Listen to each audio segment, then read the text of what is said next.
Welcome to the Closer Experience, our midweek experience at the Leadership Church. Closer is a place where believers can grow closer to God. At TLC, we believe that making a spiritual development enhances our relationship with God, and that is more than a Sunday experience. And our Closer community provides just that. And now, the Closer Experience.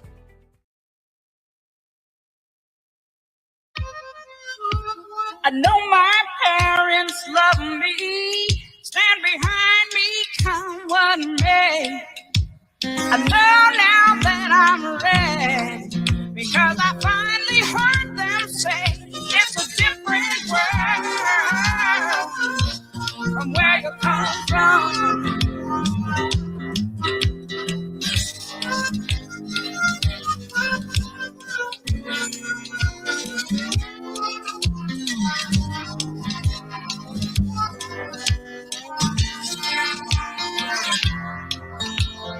Here's a chance to make it if we focus on our goal.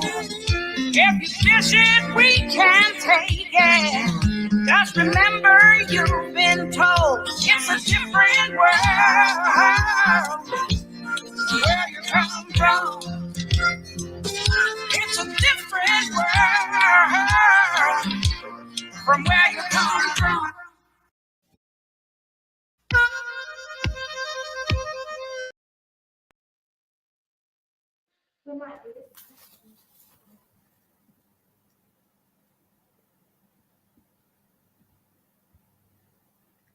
Hello, everyone.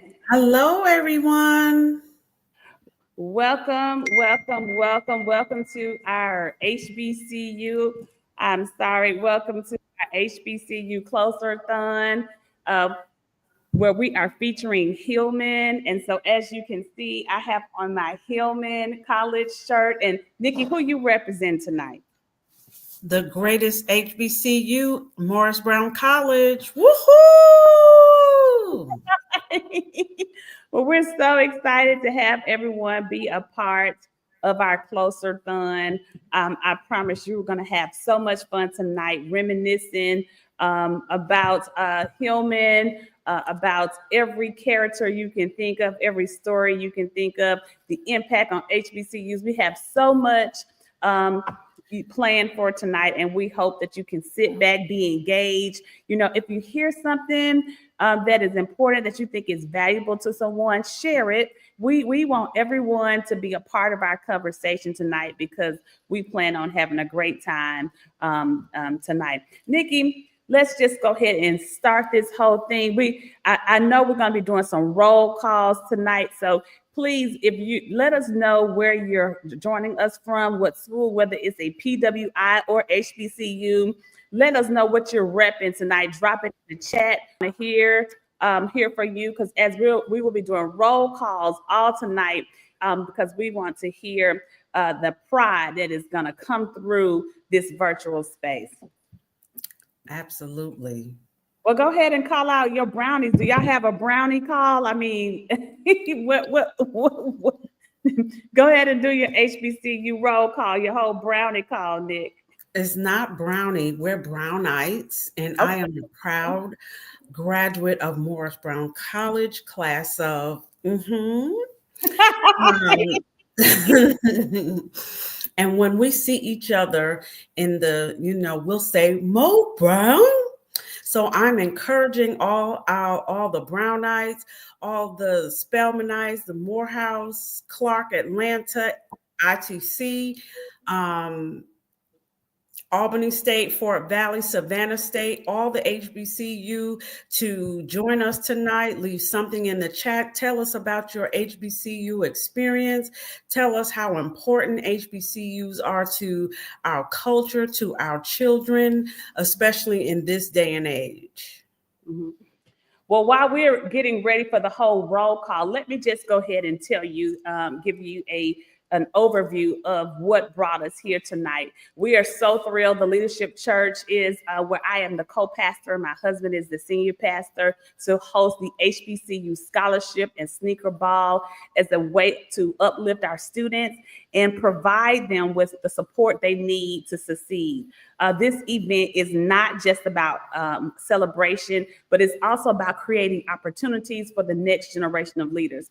And tonight, you're going to hear from so many different leaders of how HBCUs have impacted them.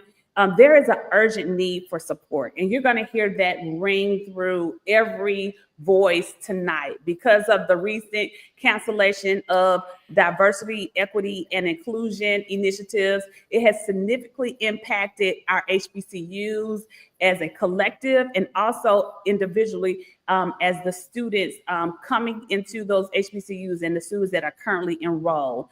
Black colleges potentially normally have limited funding, and reducing the support systems seems like it's targeted towards reducing and trying to create systematic racism towards our students.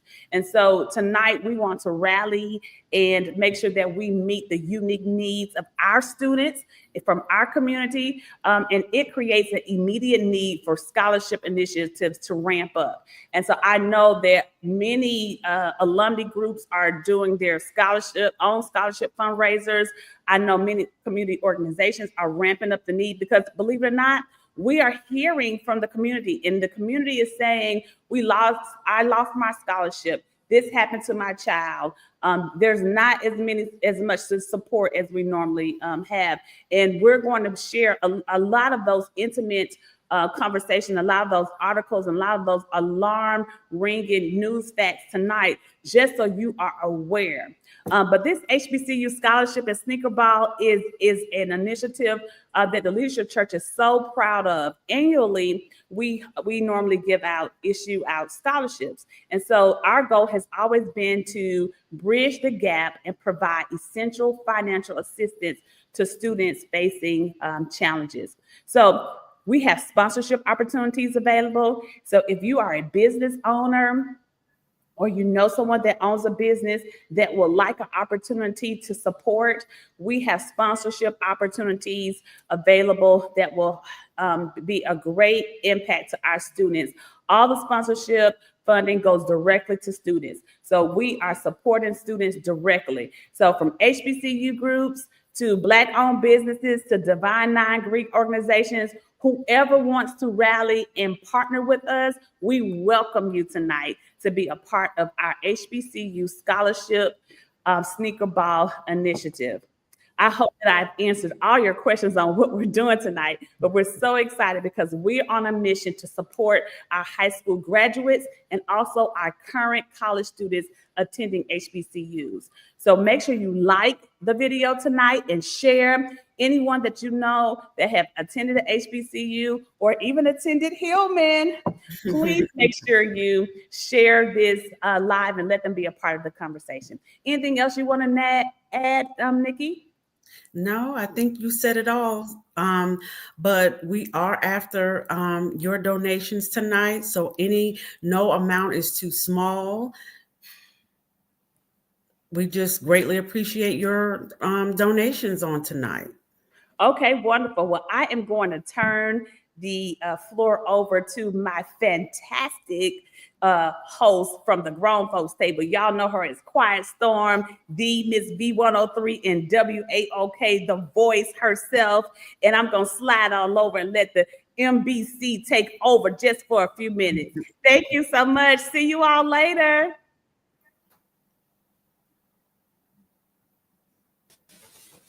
I don't know about you, Nikki, but it sounds like a little hate on the NBC. Right. But anyway, Right.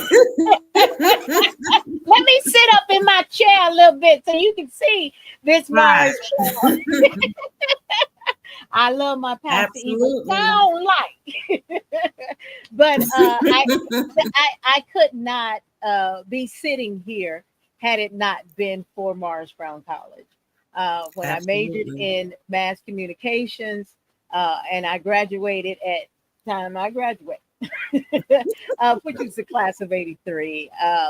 I have been doing this work in the radio and broadcast industry ever since I walked across the stage and got my degree from Morris Brown. So I owe it to, of course, my parents, my God, and Morris Brown College to creating the Joyce Littell, and I could not be more appreciative. But you know what, Nikki, in that process, there were so many other people that supported me in that process. You know, when you on the campus and you looking in your purse and they about 2 cents in there, there were people who sent money or baskets, you know, that to help you survive during that time. I even received a few scholarships myself from organizations who thought it was not robbery to give me money to pursue my passion and pursue my career.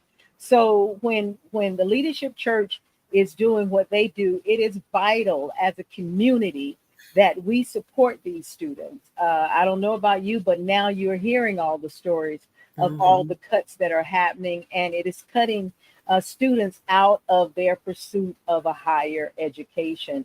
So that is why I get all excited and geeked up about this Closer Thon, because of the efforts of the Leadership Church and what we are trying to do to keep our students who are there and students who are going motivated and excited, and not to have to worry about some of the things, you know, from finances and things like that when they enrolled in school. But I don't know about you, Nikki. Morris Brown was it for me.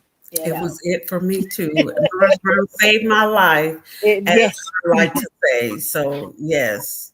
Yeah, it among all of the institutions that will be represented tonight, I'm pretty sure everyone who comes on will have a story to tell about their days at their respected institutions. But this night is all about supporting our kids. And so if you find it in your heart, we're going to be saying this all night. And then, you know, I might, you know, say, look, we're trying to reach a goal, and I'm not getting off until we reach it. But anyway, do know that all of the funds that are raised tonight will be going to these students. And we want you to come out to our sneaker ball so we can honor these students with their scholarships. But we need your help. We need the help of you.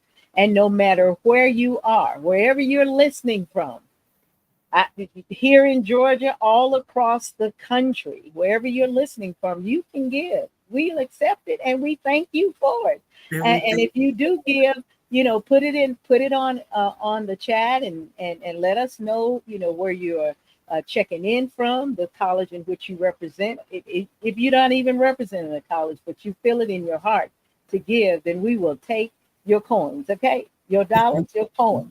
We will take them tonight, and we thank you in advance for giving and understanding that we are here to support our kids. That's just the bottom line. We are here to support our kids. And speaking, you know, of a kid, we have so many that we get the chance to see their growth and their movement, and matriculating from high school to college, and while in college getting their degrees and going on and becoming, you know, the career person that they choose to be. And so it takes us, you know, all those who are looking at us right now, listening, it takes us to show our kids how much we appreciate them. So before we really get into it, so give me one fondest memory of Morris Brown, Nikki, that you can share that would not embarrass your parents, right? Just one. I just have to limit it to just one. No, you can share, but I'm just saying. I would even say, you know, even some of the values that you learn, because, you know, I came to Atlanta by way of New York, and it was just different. You know, I saw, you know, I had heard of a HBCU, but I didn't know what it really meant until I attended Morris Brown College. And we were literally like family. When I got lazy and didn't want to do my work at times, my dorm mates would tell me, don't you have a test? Don't you have a paper to write? Get to your room and write your paper, or get to your room and study for that test. And so, us working together, us, rallying behind each other, us motivating each other, I had never experienced that type of relationship before. You have your friends, but to have individuals that look like you, that are serving a common goal, that was definitely one of the highlights for me. I had never experienced that. I talk about it to this day to other students that are going off to HBCU. Find you a friend group, find you a group that's just like you, but at an HBCU, everybody can be just like you. Mhm. And we all supported one another. We love one another, and I will never forget that. That feeling has never gone away. So did you leave New York coming to Morris Brown? And that was pretty much the first time you was going to become country? Did you? Exactly, because when you leave New York and you come to Atlanta, the first thing they say when you go back is, "Oh my God, you're country You're now. country. You're country." But that's all right. Morris Brown did it for you, and it did it for me as well. I don't know about you, but I have so many friends. Like I said, I graduated in 1983, and a lot of my friends of today are still my friends that I met through being at Morris Brown. And I think that's what the HBCUs also do, Mhm. is help you, generate a circle of friends that you will have for the rest of your life. And Absolutely. one of my fondest memories is actually when I pledged, and it was very challenging. I'm not going to say all of what happened. It was extremely challenging. Extremely challenging.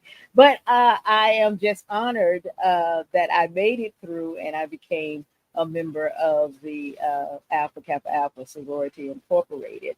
That was one of my fondest memories, and how, my line sisters, and we'll be celebrating in a week 42 years of being line sisters. And we get together, we laugh, we talk, we support, we do whatever we need to do in support of each other. That would not have happened had I not rolled through Morris Brown and had that opportunity.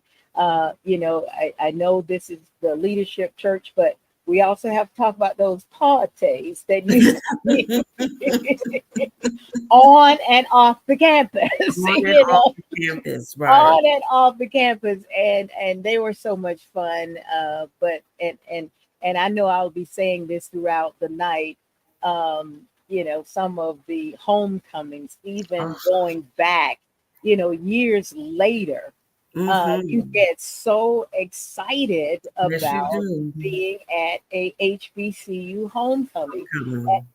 And I've been blessed to be in a family where we represent about 10 HBCUs, and we go hang out at all of them. At Now, all. when you go, you represent your school. Right. Absolutely. Yeah, I'll be like, look, I'm here celebrating Savannah State, but Understand. understand, Absolutely. I'm Mars Brown, okay?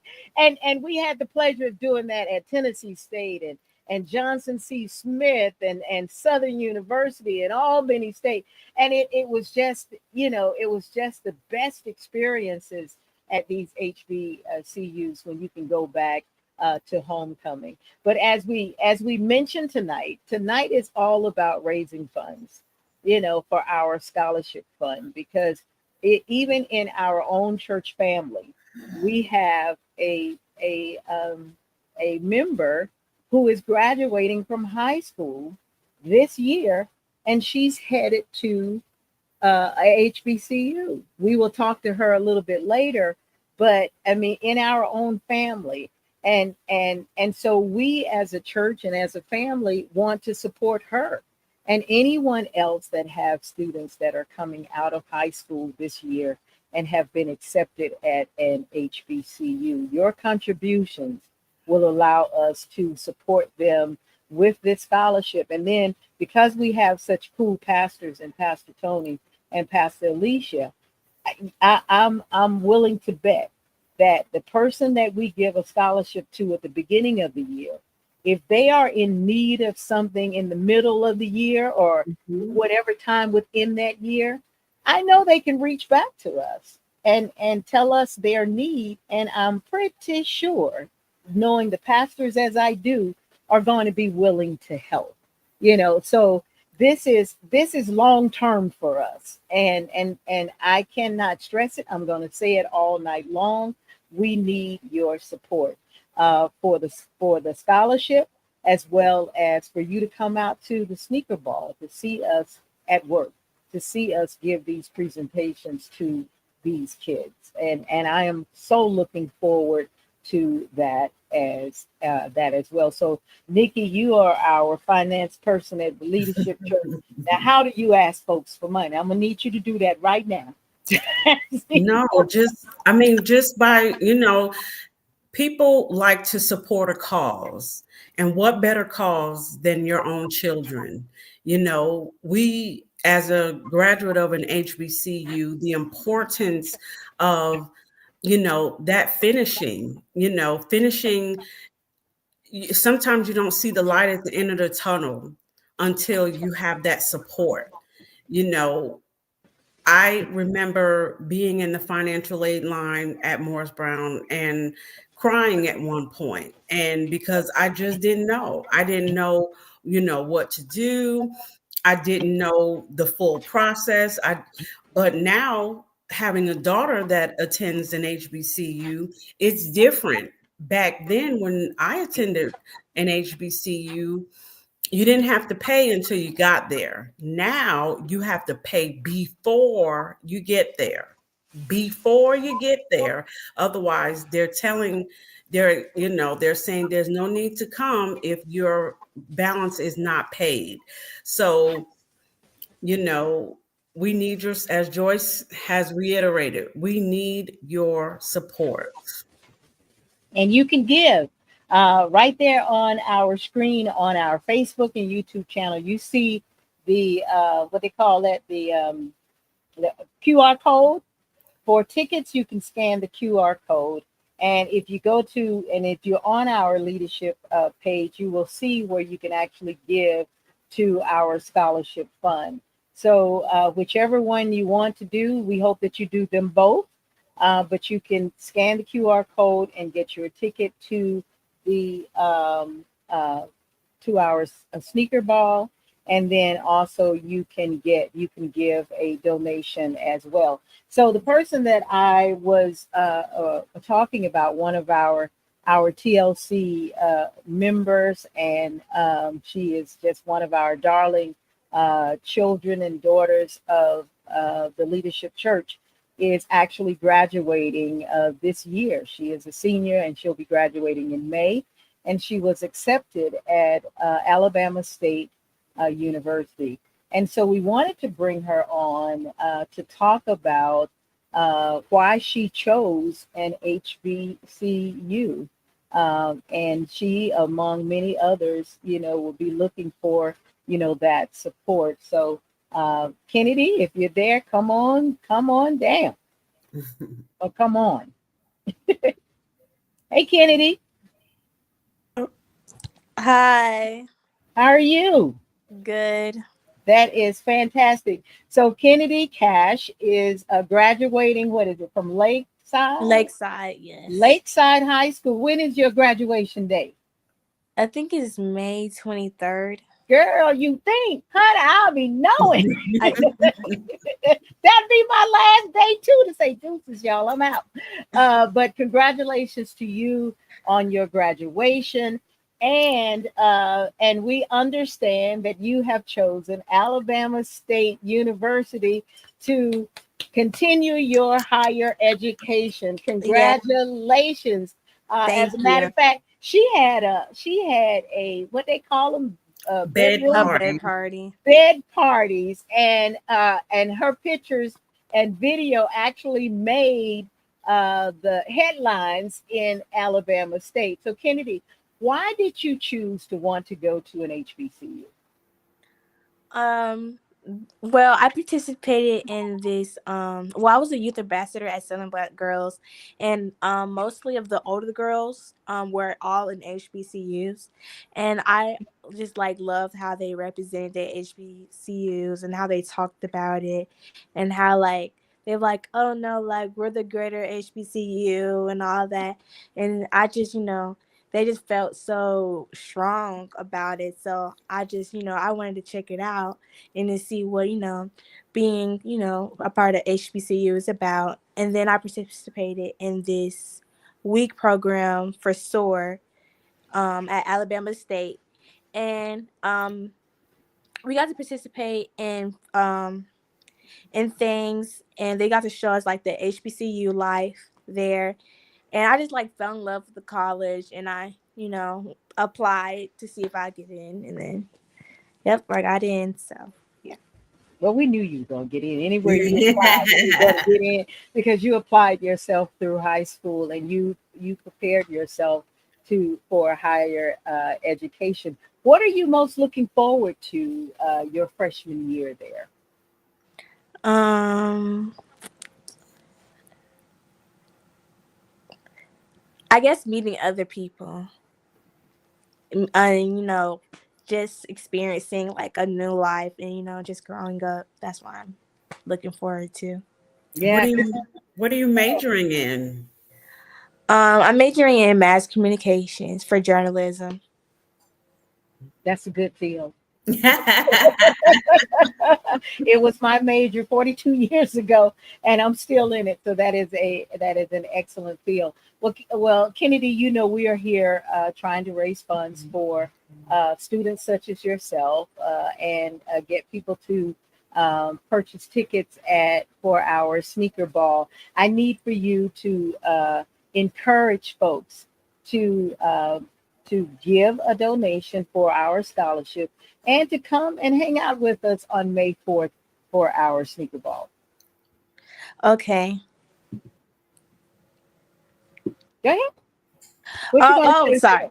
Sorry. So everyone, please come and participate in our sneaker ball, and please, give money to future upcoming freshman college students because we really need it. Thank you. Yeah, I don't know a student that say we don't.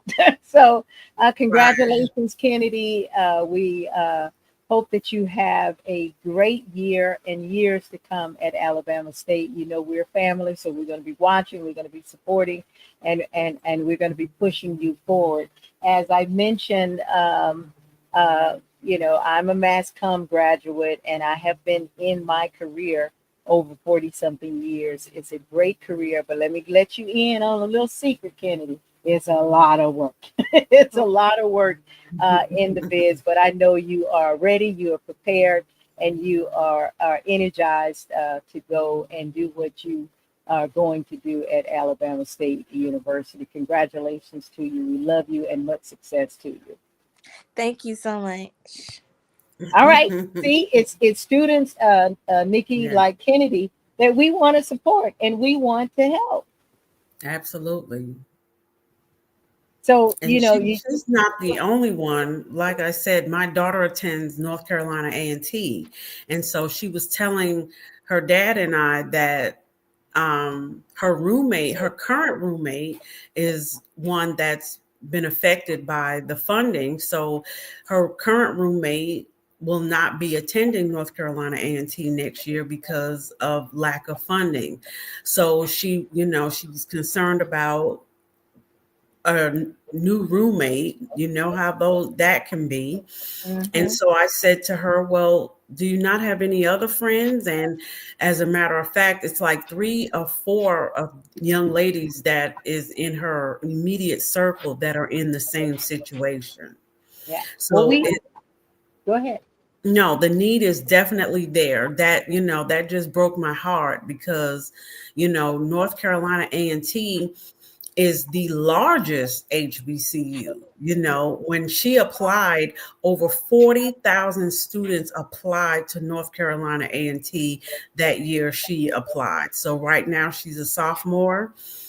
But 2 years ago, when she was at Kennedy stage, she was waitlisted because over 40,000 students had applied to North Carolina A&T. And I just hate that, you know, those students that will not be able to continue their education at North Carolina A&T due to lack of funding. That's why this sneaker ball and this fundraiser is so imperative. All right, we have a student who couldn't jump on the call tonight, but she wanted to send out the importance of why you need to give to our scholarship fund and to purchase tickets for our Super Bowl. Sneaker Ball. She is a student currently at Howard University. Let's bring her on. Okay.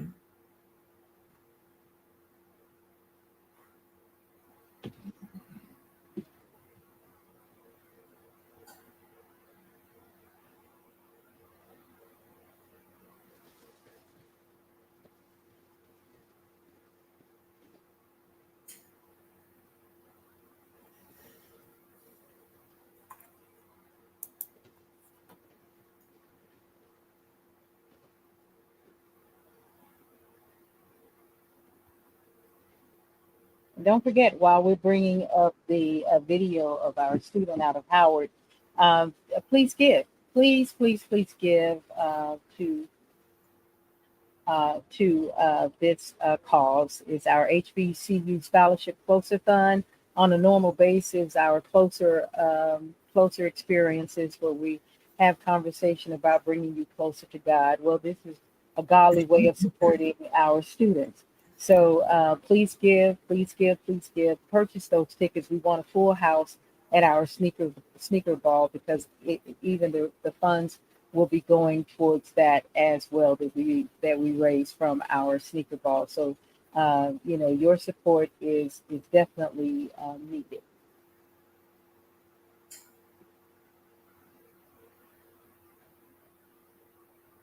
You see it, can't hear it.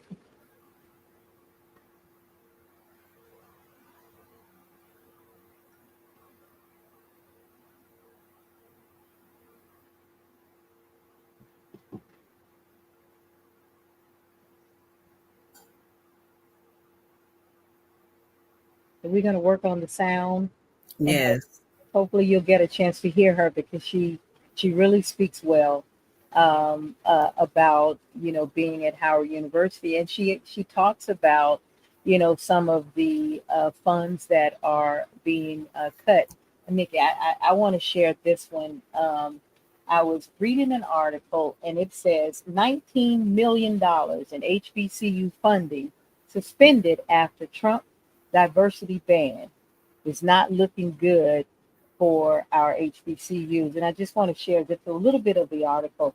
It says the federal government has suspended a scholarship program that gave $19 million to historically Black colleges and universities in 2024, including two Alabama land grant universities, Alabama A&M and Tuskegee University are two of the 19 recipients of the 1890 scholarship program, which provides full tuition, room and board for students studying food, agriculture, natural resources, and other related sciences. As land grant universities, they are federally funded colleges with major agricultural programs. These students are in high workforce demand majors such as food science, forestry, and other majors. Now let's consider what wildfires in California, bird flu in the poultry industry, and 60% of Alabama's economy being agriculture. These cuts are unexpected and will have a long-term negative impact on Alabama and the cultural industry across the country. It may not be looking too good for future applicants. The program is in a holding pattern for 2025, and there's currently no set time frame for the program's review. The U.S. Department of Agriculture offered 19.2 million to 94 students last year and none for this year. Wow. This is the kind of stuff we're talking about. You know what I'm saying? Absolutely. So this is a dire need, not just from the leadership church, but from any other organization when they're out there trying to find support. So let's go back to some of our guests. Want to introduce Alonzo Yelling. Good evening. Hey, Alonzo. Alonzo is a graduate of Tuskegee. Where your Tuskegee stuff at? Where's that? Where's that? It's here. I got my shirt on and my cap. I'm gonna represent.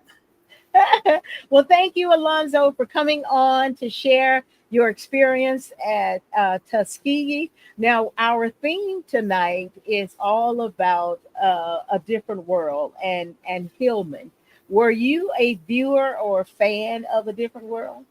Well, unfortunately, A Different World came on just as I was getting ready to get out of undergrad. I came out of Tuskegee in '88, so yes, I was a viewer and a fan of it because I was actually living it at that time. But it was a good viewpoint, a good view of what life on an HBCU campus was like. So I can say that.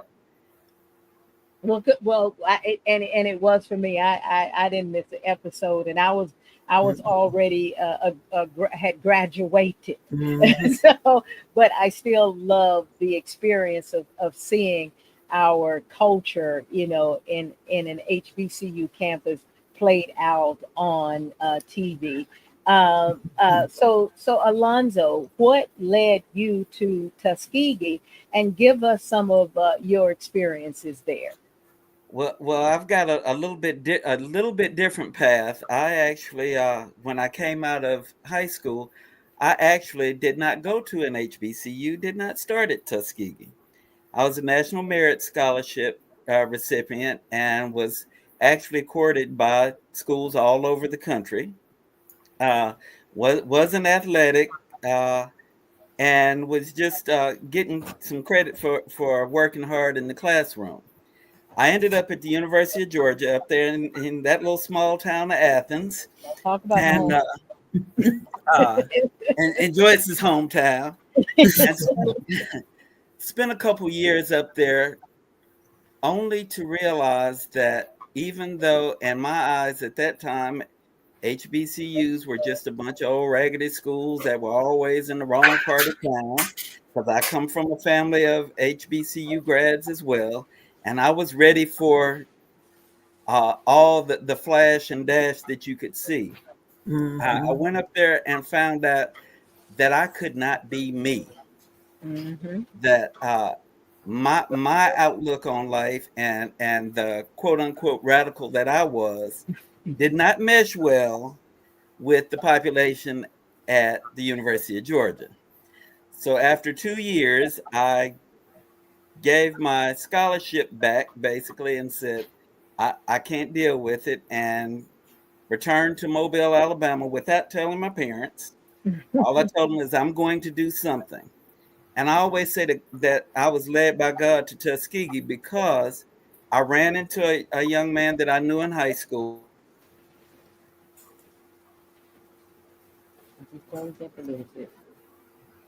Oh, I was loving the story. Right.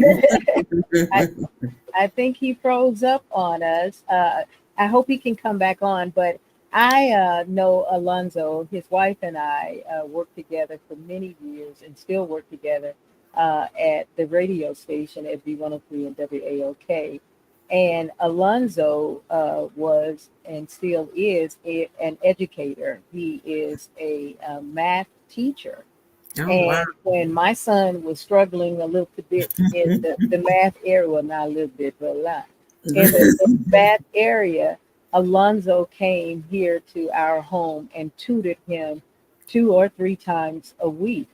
And and he helped him graduate. Oh, we got him back. So finish the story out, Alonzo. Okay, I'm sorry. Because I was telling a little bit of your business. Okay.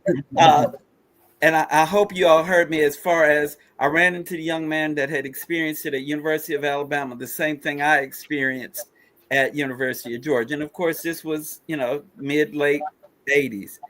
And he told me, he said, I found my place at Tuskegee. And that's a change the room, Alonzo. Change the room. But as I mentioned, Alonzo tutored my son through middle school and high school and helped him graduate out of high school. And he and I just can't thank him enough for doing that. Okay, we're gonna try it again. All right. So I'm gonna cut this short. I've just made a pop visit to Tuskegee, fell in love with it at first sight, even though it was 4th of July and it was about 10 people on campus. 8 weeks later, I was a transfer student at Tuskegee. Here's where I got my love for that school. I walked in, I went to an orientation, introduced myself, and said, I just gave up a scholarship. My parents aren't real happy because now I got to come up with some money to pay for school. Within 3 days, 4 days, local organizations that my dean reached out to came up with my tuition. Amen. Wow. All right. Some of those professors that I had then, as well as my dean, are still close friends and associates now. My professors from 35, 40 years ago are now close friends. It made a big difference in my life. It gave me an opportunity to be me, to realize who I was. My undergrad degree was in marketing. Had no idea I was going to end up in education. But the article that you read, Joy, my first internship was with USDA, and I worked in their EEOC office back in 1987. That was my first internship that I got through Tuskegee. Lifelong friends from there. My first job was with Pepsi Cola, directly recruited off of Tuskegee's campus. I moved through the ranks there, spent a few years there, and wound up moving back to Mobile for family reasons. But what I got out of Tuskegee was that regardless of who I thought or what I thought people thought of me, I had my own impression of myself, and I could walk around and be confident and assertive and not be viewed without being viewed as arrogant. Mm-hmm. Mm-hmm. Well, we thank you for coming on and talking about your story and how you matriculated through Tuskegee and what it offered you. Because I mentioned earlier what Morris Brown did for me. I wouldn't be doing what I'm doing now had I not, walked on the campus of Morris Brown College. So we are also trying to sell tickets to our sneaker ball.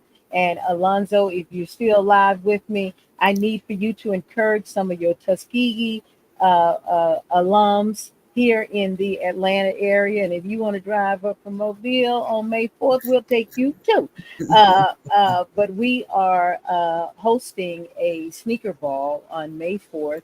And the contributions made to that will also go to our students and the scholarship. Now, I'm not, making you do it, but if you want to give a contribution, buy a ticket, you can. But I do also ask if you would encourage some of your alum to give as well. I most definitely, and I know time is limited, but what got me into Tuskegee and kept me at Tuskegee was the family and the outreach from things just like this. This is vitally important, which is why I was very happy to be asked to do this. This is what keeps our children in school. And as an educator, this is most important, that we keep reaching out to our students and let them know that the school is part of it, but your village is the other part of it. So thank you, Joyce. Thank you, Leadership Church, for helping to expand that village for everyone. Well, thank you so much. And we hope that Alonzo have encouraged some of our Tuskegee alums to give tonight, as well as purchase tickets for our sneaker ball. And at some point during this Closer Thon, we will have our QR code up there for you to grab tickets. And you will get information on our Facebook or YouTube channel on how you can give to the scholarship fund. We thank you so much, Alonzo, for sharing your story about the different world and your experiences at Tuskegee University. Thank you so much.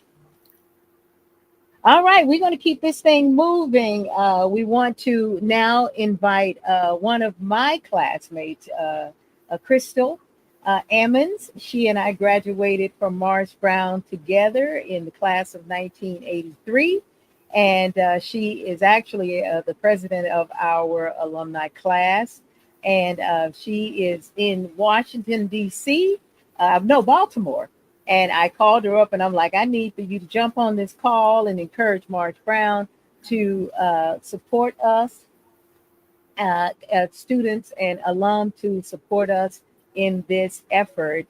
So let's see if we can get Crystal Ammons on representing Morris Brown College. And by the way, you can donate on the eventbrite.com. So donate on the eventbrite.com as well. They don't have to purchase, you don't have to purchase tickets, but you can also donate there as well. I think we were trying to get Crystal on this call.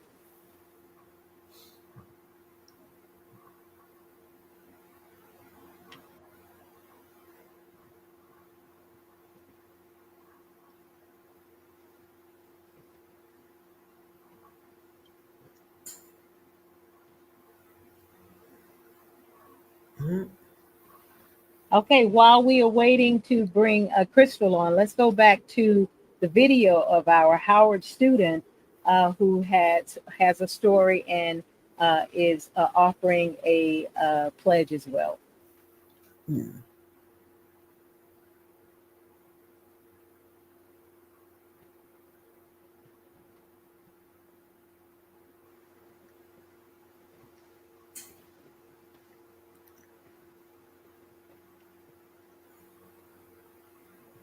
You know, technology has a personality too. Howard University.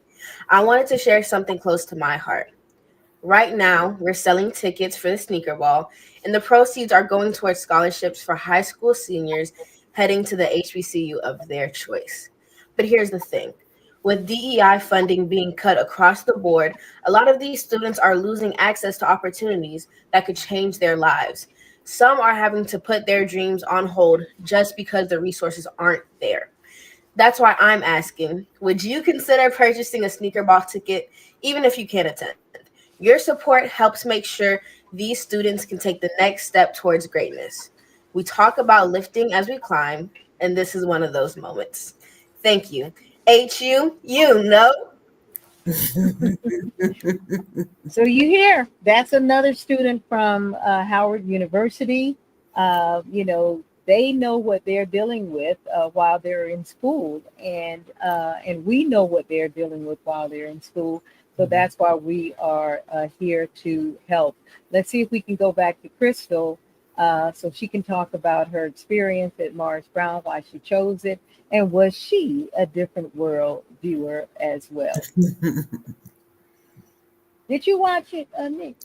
Oh, yes. We used to have a different world dorm parties in the dorm lobby. So, yes, the entire dorm would be in front of the TV on the nights that A Different World came on. Okay. We're going to wait on Crystal. Let's go to Danielle Davis. Danielle?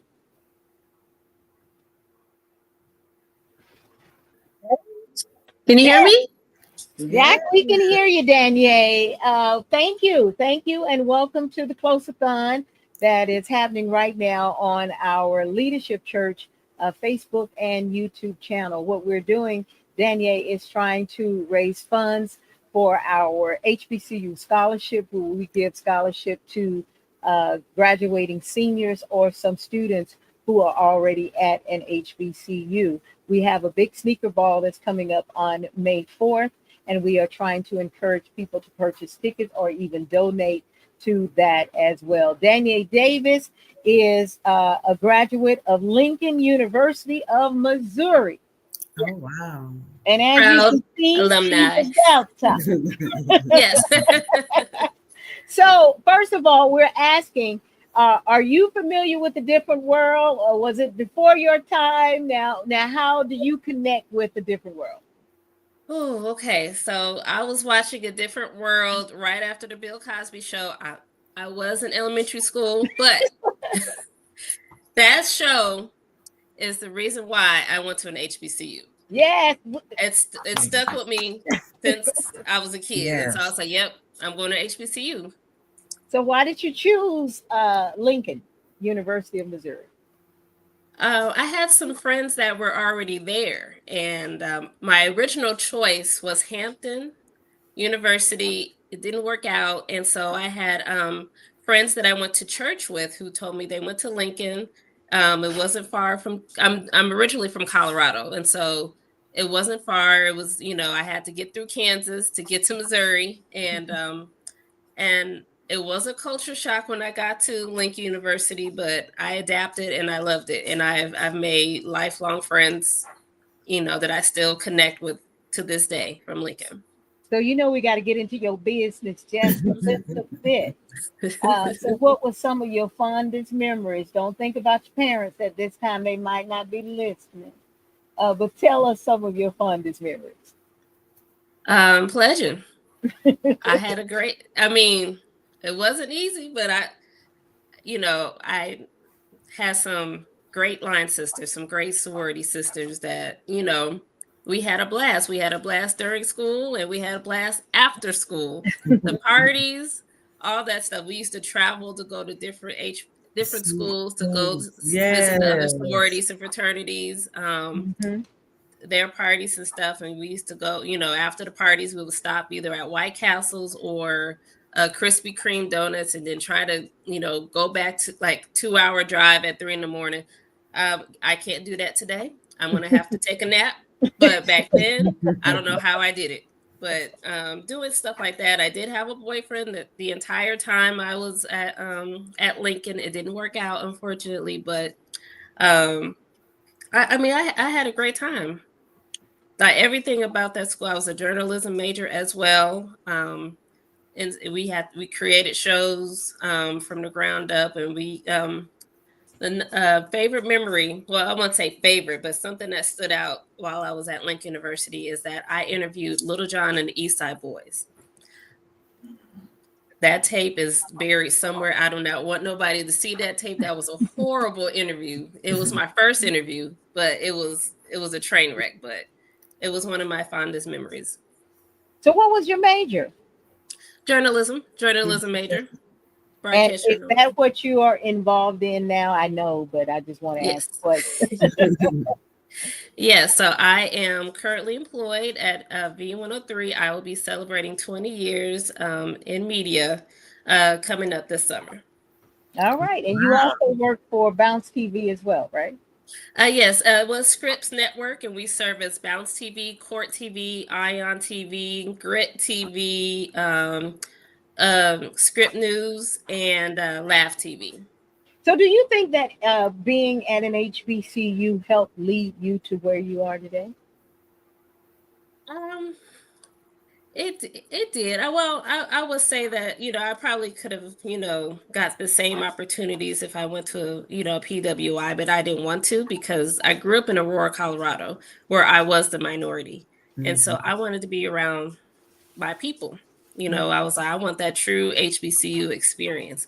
And I got that experience. I met great people. And then it actually geared me to move to Atlanta as well. And, and and I'm still around my people. I mean, Atlanta is like the mecca for Black folks. We are everywhere. Now, if I go to Colorado, it's a different story.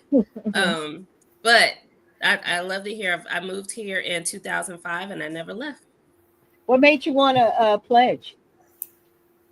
I didn't know, I'll be honest with you. Colorado was not big on fraternities and sororities until after I left. And so a childhood friend, she pledged Delta at Fort Collins, CSU in Fort Collins. And she had a pool party that I had just graduated from high school. And we went to her pool party. And I was asking her, I was like, what sorority are you in? She's like, yeah, I'm a Delta. And she was telling me everything about different sororities and fraternities. And my sister, who went to Georgia Tech, she was like, I can see you being a Delta. That's more your personality. Okay. And I was like, I was stuck with it. Like I did look at the other sororities and stuff like that. And everyone was nice except for the Deltas. I don't know why. They were not approachable. I'll be honest, they were not. All the other sororities were, but I had to earn their affection, and maybe that's why what attracted me to them. I was like, "Ooh, I got a challenge. I got to get them to, say hi to me," and I did. I made them say hi whenever I, walk past one, and they were just like, "Oh, she's nice, okay." And ever since then, I was stuck. So, Danielle, what was your support like while you were in school? From friends, family, what was the support like? Support was really good, but I was so driven to leave the house. I saved money. My mom taught me how to save my money so that she didn't want me to work while I was in school. She wanted me to enjoy college without worrying about money. And so during the summers, I would go home, I would work, I would save, and then I would come back. And if I needed money, she did. She sent me some money. She did set me up, though. I will never forget. I didn't want a credit card, but she was like, no, just get the credit card for emergencies and I'll just pay it off. You just have to call and ask my permission first. And then, we'll go from there. And I was like, cool. I used that credit card. I always called, asked for permission, and I graduated. She's like, all right, here's your bill. So yeah, but no, I had support. It was my mom, she just wanted me to experience life in my 20s. She had me young. She had me at 21, and so she didn't get a chance to have that full HBCU experience and stuff. So she pushed me. She pushed me to do it. She encouraged me to do it. I did it. I succeeded. I did everything that she wasn't able to do. And now I inspired her and my other family members to graduate from college. My aunt went back to school. My mom went back to school. And it was a beautiful thing. My dad was proud. He was like, yeah, you're the first one in the family to graduate from college. And then after I graduated, my siblings, my brother graduated. Of course, my sister was first. She went to Georgia Tech. But my brother graduated, cousins who came after me, you was an inspiration. Mm-hmm. Yes. Yeah. But Danielle, first of all, thank you again for jumping on this call with us. What the Leadership Church is attempting to do tonight is encourage people to give to our HBCU Scholarship Fund, of which we will give scholarship to high school students that have been admitted to an HBCU and some of the students that are there that might be facing some type of financial challenge. And we want to do our part as a community faith church to support our kids that are out there. So I need for you to do a challenge, a call to your Lincoln alum that might be living in Atlanta along with you or around the country, as well as your sorority sisters to give tonight. We also are having a sneaker ball that's coming up on May 4th. And if they would like to purchase a ticket for that, the QR code is right there on this call right now. And you can scan that and make a purchase, or you can give your donation there. We just hope that you can help us encourage people to give. Absolutely, I definitely will. I am part of the Lincoln Alumni Association here in Atlanta, so definitely I will pass the message. Pass the message on. Tell them just because they're not on this call tonight, they can give. As a matter of fact, when we get off this call, I know your number. I'm going to send you the link so that you can encourage your Lincoln alum to give to this cause. We have had some of the students that are in school to share, the importance of the support that they give here on this support that they need from organizations such as ours who are trying to help them. So, Danielle, thank you so much for jumping on the call and telling us just how important an HBCU have been to you. Absolutely. Thank you for having me. Thank you all. Thank you. We're gonna keep it rolling now. My classmate got to come on. Crystal Emmons of Morris Brown College. We want to bring her on and get her on because we got to roll through this. We have so many people waiting to jump on and talk about their experiences and to give some dollars. Hey, classmate. Hey, what's going on? Listen, accolades to the leadership church for all that you're doing to raise these monies for these HBCUs. You get a woo woo from me. But what I can't understand is how come we entered Morris Brown College together in 1979, and I'm 45 years old in Delta as of fall 80, and you're 42 years young. So I don't understand the differentiation right there, but I'll go with it. I'll roll with you on that one. Thank you for having me. Thank you for coming on, classmate. Chris was actually the president of our alumni class.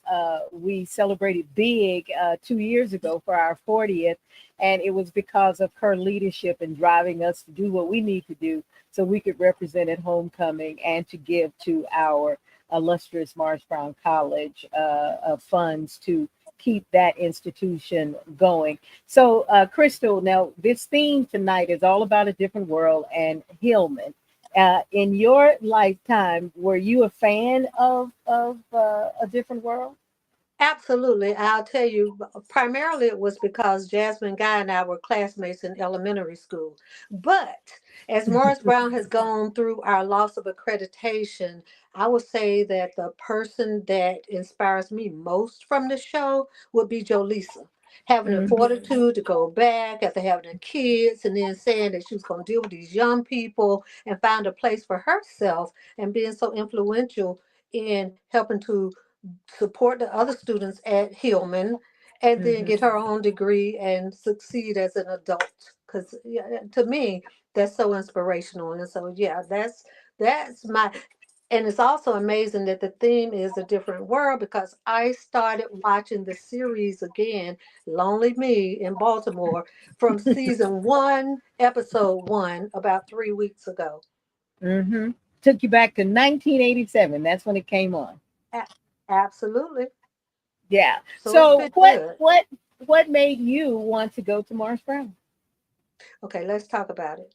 My family history, born and bred Morris Brown College. My parents met at Morris Brown. I have about 4 generations of my family who also attended Morris Brown. And quite frankly, my mother didn't give me a choice. After I had applied to all of the other schools, even a couple of PYTs, my mom said, look, you got this full ride to Morris Brown. She promised me a car. If you go to Morris Brown, I'll give you a car. I never got the car, but I can say that I never regretted the experience of attending Morris Brown College. I had been working for and with the college since I was maybe in the 5th grade. We used to work the concession stands together. Me, a few other people, Skip Mason, Jocelyn Wyatt, and the Lone family. We used to work the concession stands for the games. What do you call that? That's a violation of child labor laws now, right? but but it worked. We sell a Coca-Cola. We sell a Coke for $1 and we get 10 cents on every dollar we sold. We felt good. So I have always been supporting HBCUs, starting with Morris Brown College, from which I was born and bred. Also, Morris Brown came out of the church that I was born and raised in, Big Bethel AME Church. It was founded in the basement of Morris Brown College, I'm sorry, in the basement of Big Bethel AME Church. And so my ties are there. I couldn't get away from it, even if I tried. And now it's not forced upon me, it's natural because you cannot beat the ties that bind, the relationships that we built coming in as freshmen, moving out as seniors, and the connectivity continues. It inspires us. I've heard it resonating from the previous speakers is that there was a basis for us that was established where we felt supported, we felt loved, and we felt like we were encouraged by what was given to us, not just from our fellow classmates, but because we're talking about HBCUs, our professors and the leadership within the institution also girded us and helped us to become better people. They stayed on us. Yeah, I don't know that we would have experienced that in some of the other institutions. yeah, yeah. I can relate to everything that you said. Some of the professors that I still have relationships with, and their determination to see us through. you know, it was a great experience. Now we are sort of behind on because we have a lot of guests that we want to get to. Crystal, can you help me encourage people to give to our scholarship fund as well as to purchase tickets or give a donation to our sneaker ball as well because of the importance of having that financial support sometimes when you need it. So what I'm going to do is say, yes, it's a great effort that you're leading. I appreciate that you're starting with high school students, and I'm going to give a donation for the sneaker ball, even though I'm not going to be able to attend on May 4th. And then I'm going to challenge our classmates from class of 83 to give to support not only you, but to support the cause. And I will put that challenge forth on Facebook and in our circle of friends. You know, we email, we chat, and I'll make sure that people match what I give. And so I believe in you. I support the church and the leadership church. I love it. I absolutely love it. Well, thank you so much. I will be sending you that link via text. I really do appreciate you taking the time to come on, talk about your experience, talk about the importance of what an HBCU did for your entire family, the generations that it have helped to become who they are. Thank you so much. Thank you for being a great leader for our class. I just wanted to add one more thing about the generational experience fairly quickly. My family experience, I heard Danye say that she was the first to go to an HBCU in her family, but we have graduates in our family from Spelman, Tuskegee, Morehouse, Cheney State, FAMU. And I think we just are HBCU endowed. We just love it.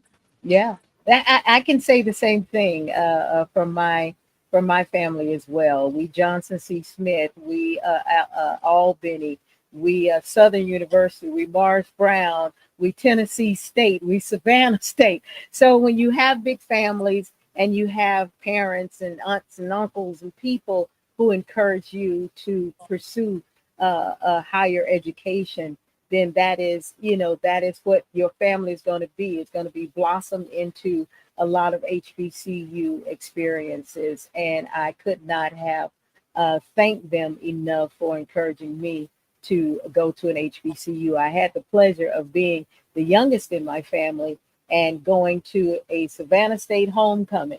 And the first thing I said is, this what this about? you know? So it was the party for me.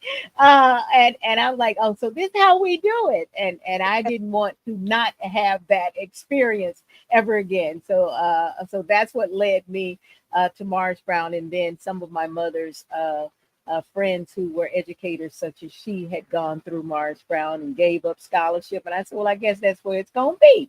And I am so grateful and thankful that I did. But thank you, classmate. Awesome. For I'll put it coming out. on. Give me the link. I'll send it out. And I definitely appreciate all that you all are doing. Thank you so much. And I definitely will send you the link. Let's keep it rolling. We're going to go back to Howard University and speak with Jalen. She's here to talk about her experience at Howard University as a student and as an alum. I think she's an alum of Howard University. Hey, Jalen. Hi, How are you?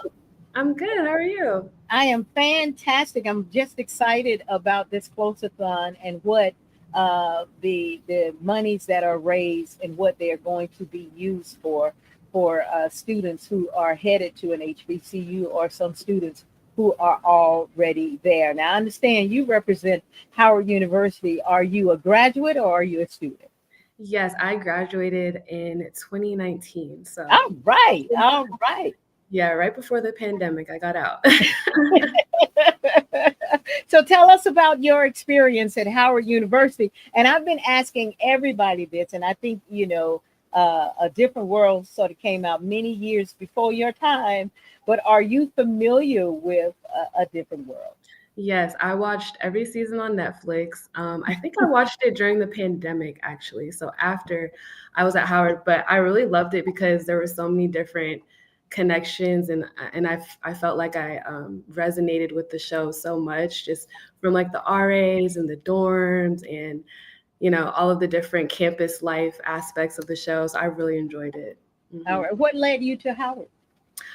So both my grandfather and my father went to Howard University. So I kind of had in the back of my head that that's where I wanted to go. But my alumni club here in Atlanta, they host a bus trip to DC every spring break, which they actually just left about an hour ago with high school students in Atlanta. And I went on that trip and definitely completely sealed the deal for me. Just like you said, when you visited Savannah State, it was the party for me. But I think it was also just seeing how everybody, they seemed like they were family. And I loved the connection that everybody had with each other. I stayed with my cousin in the dorms in Quad, and everybody was just walking into each other's rooms, sharing clothes. Like, it was like everybody was sisters, and I loved it. So that definitely sealed the deal for me, as well as it being just such a historic campus with so much Black history there. Like, when you step on the campus, you feel the energy, So it's a very special place for me, for sure.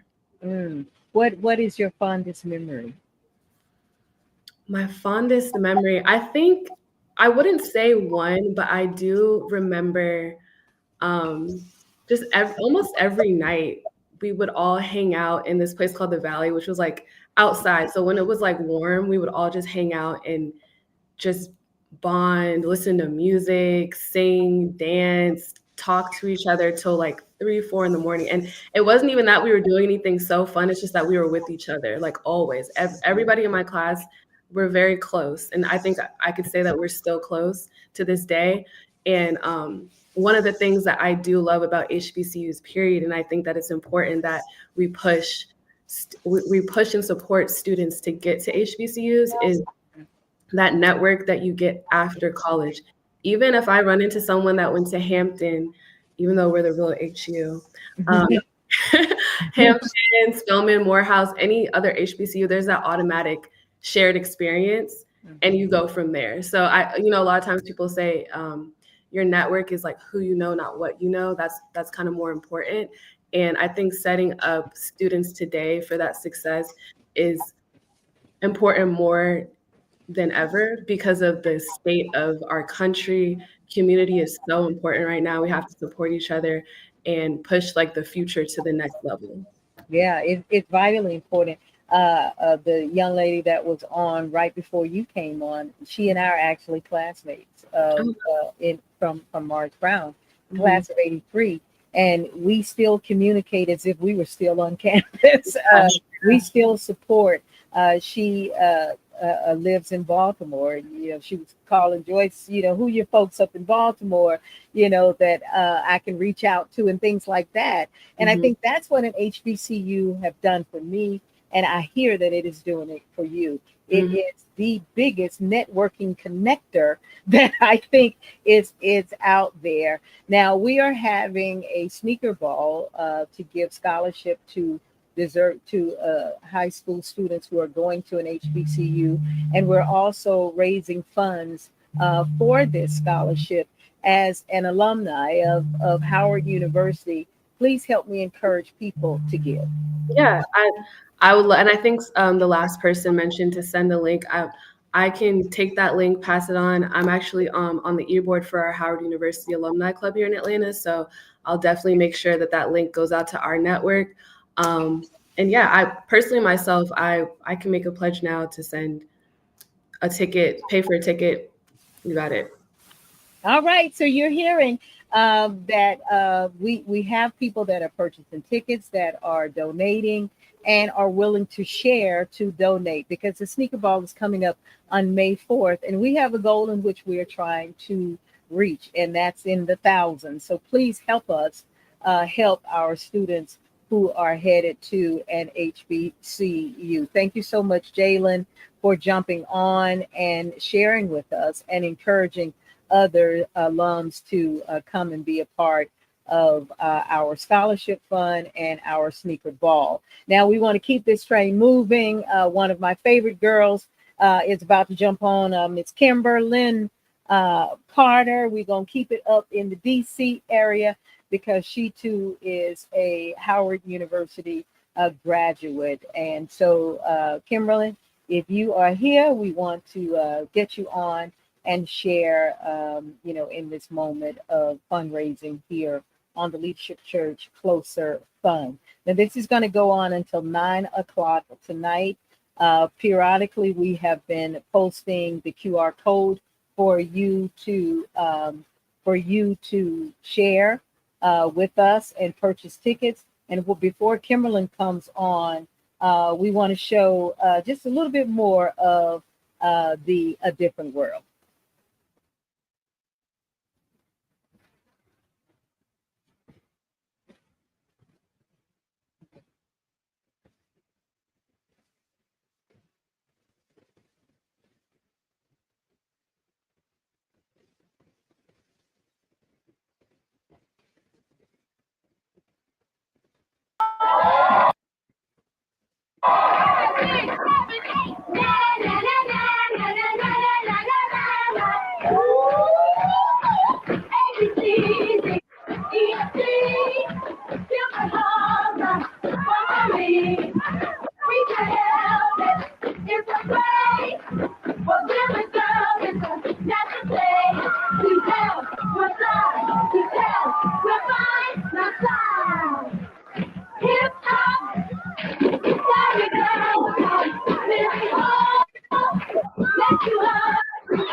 Hey, how many of you remember the step shows? I have participated in some myself as a member of Alpha Kappa Alpha sorority, and I have enjoyed stepping. I can't do much now, but in my earlier day, that was something that was extremely enjoyable, especially doing homecomings when you were on the yard and you start stepping, and and it was just a fun and exciting experience to be a part of a sorority of the Divine Nine and participate in step shows. So let's go to Adrian Daniels. Adrian is a graduate of Clark Atlanta University. I want to see if he's on already. There he is. Hey. Adrian DJ Sir Daniel. How you doing, Joyce? I am doing fantastic. This is our Closer Thon, Adrian. Thank you so much for jumping on and wanting to be a part of encouraging people to give to our scholarship fund, as well as purchase tickets to our sneaker ball, of which we will at that time award these scholarships. It is near and dear to my heart and to the pastors of my church, Pastor Tony and Alicia Cash, and we just want to fulfill our part in the community in doing what we can for students. Now, I've been asking everybody because we got the Hillman College A Different World theme going on up in here. Were you a fan? Did you watch it? Was I? Oh my goodness. Sound like I hit a hot spot there. Oh my God. Like everybody else was saying, it was Thursday nights, it was must-see television. Cosby followed up by A Different World. That was just it. That was just the rule. And it was encouraged. It was one of the shows that we knew our parents co-signed and was like, oh yeah, that's fine. You can watch that. Yeah. I did not miss a Thursday, and unfortunately back then we didn't have on demand or we couldn't save it. And Yeah, thank VHS. God now we can go back, on I think it's on, is it Hulu or Netflix? One of them. You can go back and watch every episode. They out there for you to get, even on the YouTube channel. That's right. When I feel a little here, a little different world, I go back and watch it as well. You are Clark Atlanta University. What led you to Clark Atlanta? So I have my story is a little bit roundabout, but I first heard about Clark Atlanta University when I first came here to Georgia and I was a student at Shamrock High School, and I was assigned I think she was a senior, was assigned to me to show me around the school. And we kept, we stayed friends after that. And she was telling me about her going to Clark Atlanta University. And she was going to like an open house, and she had all these plans to go to Clark Atlanta. And she just hyped it up so much that it was the one name that kept ringing in my head throughout the rest of my school year, my matriculation through high school. And then when the time came, I wanted to go to Clark Atlanta. I got accepted at Clark Atlanta, but them funds was kind of funny. And God bless my mother. She was like, "I'm not paying that. You're gonna get these. You're gonna get this Pell Grant, and you're gonna go to a state school."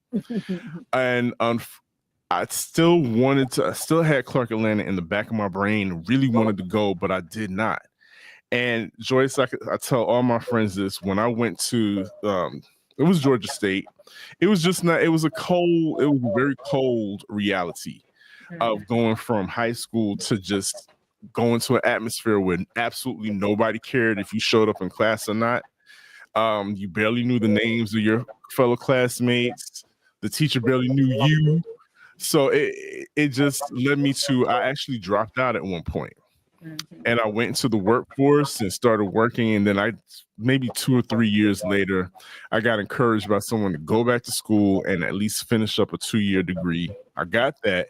And when the time came, I got all this encouragement from my community saying, go back, finish. Don't stop here. You done this part. Go ahead and finish.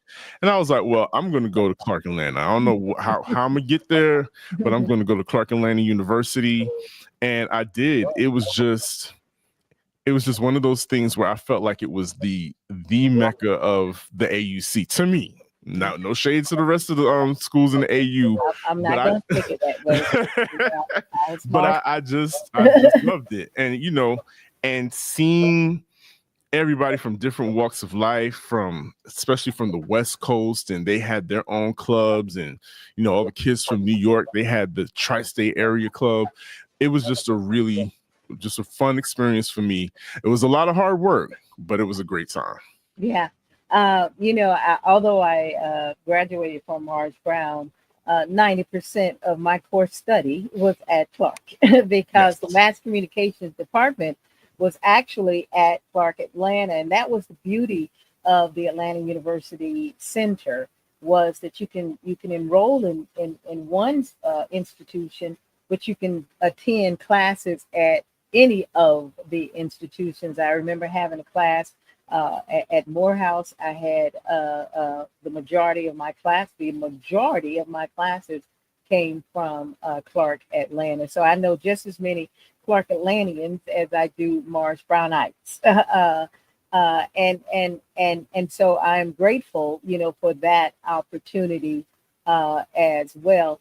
Can I tell them just a little bit of our history? Sure. Adrian, actually, I think you started as an intern at V103 and WAOK, and Adrian actually worked with me. He is one of the people that is responsible for creating Joyce Littell and the Quiet Storm. He was my producer, and he had all the young knowledge at the time, so I had to listen to him. That was when the social media, they weren't calling it then. It was starting to happen. What was it? MySpace and before that. Yeah, just a bunch of stuff. Well, they knew it. I didn't.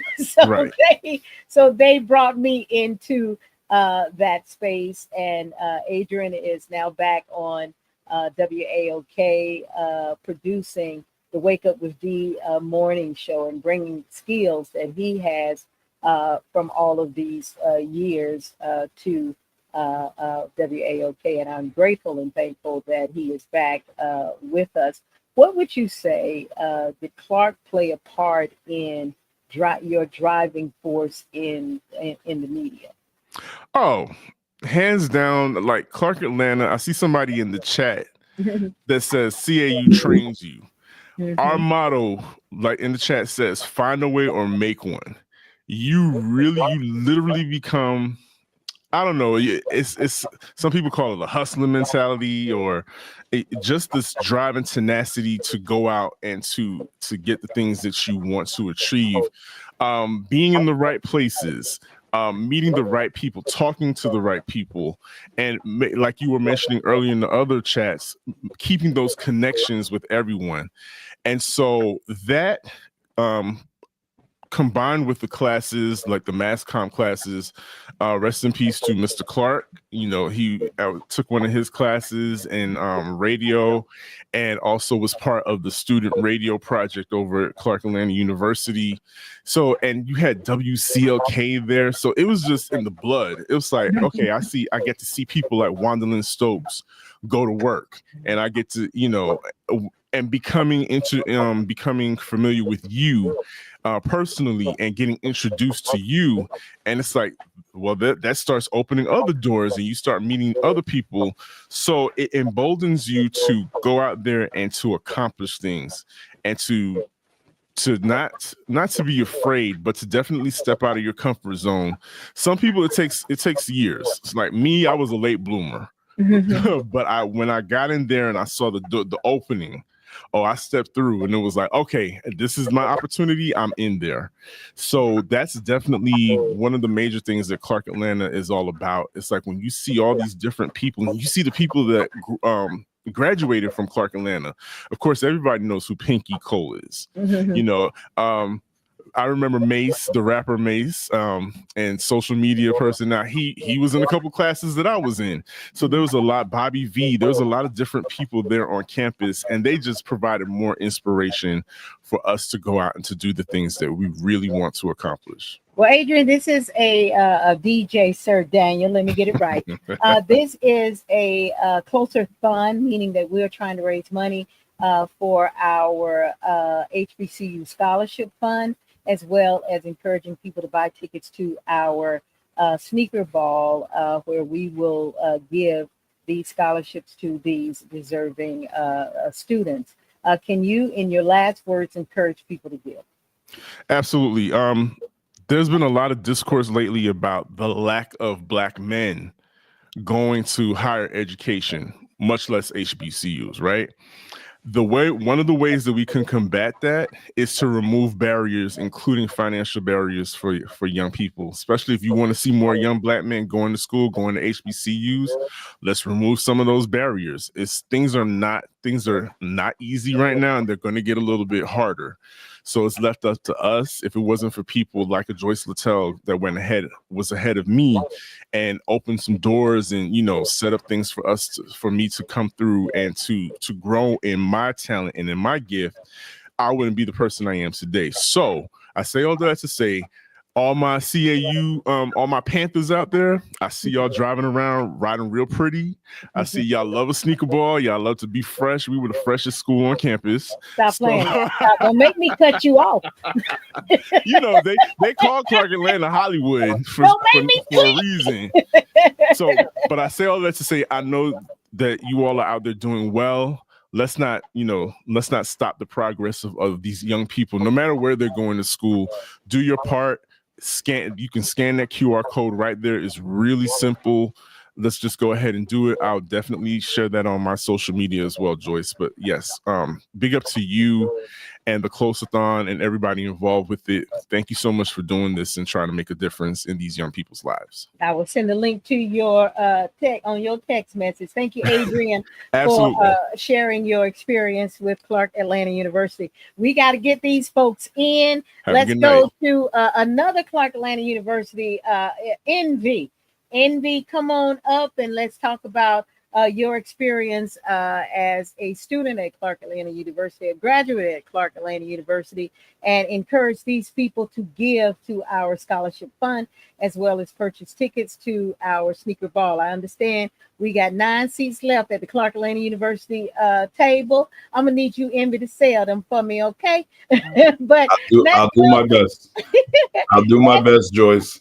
Let's welcome Envy. Envy and I worked together for many years at V103, WAOK 92.9, the Game Star 94, because he was in our promotions department. And when we were pulling people and names together to come up and talk about their experience, I know this brother is down with Clark Atlanta University. So what led you there, Envy?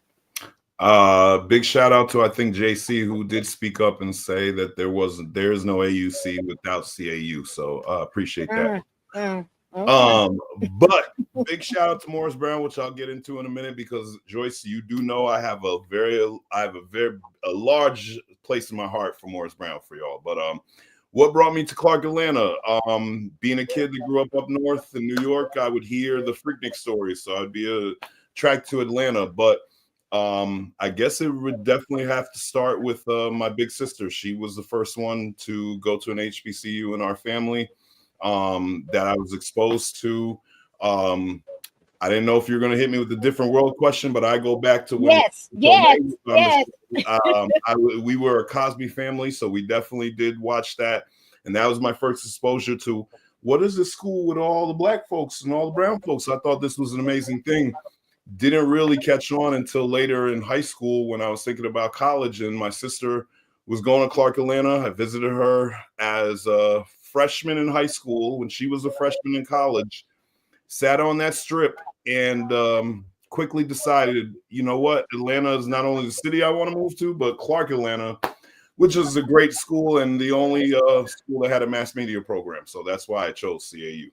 And as an alumni, you are very active, on the campus, even years after you graduated from there. Why is that so important to you?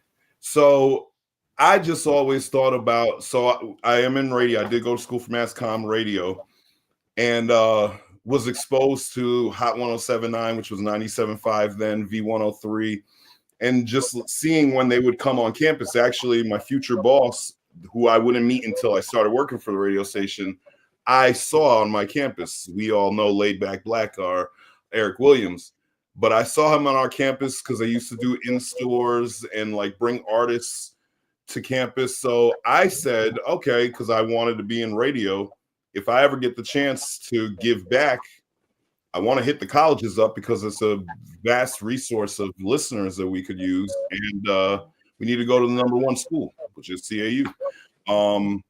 So it was very, very important for anything that we could do in my capacity as on-site events manager. You know, with the biggest station cluster that we had, I was always angling for opportunities to be in the AU, Morehouse Spelman, Morris Brown as well.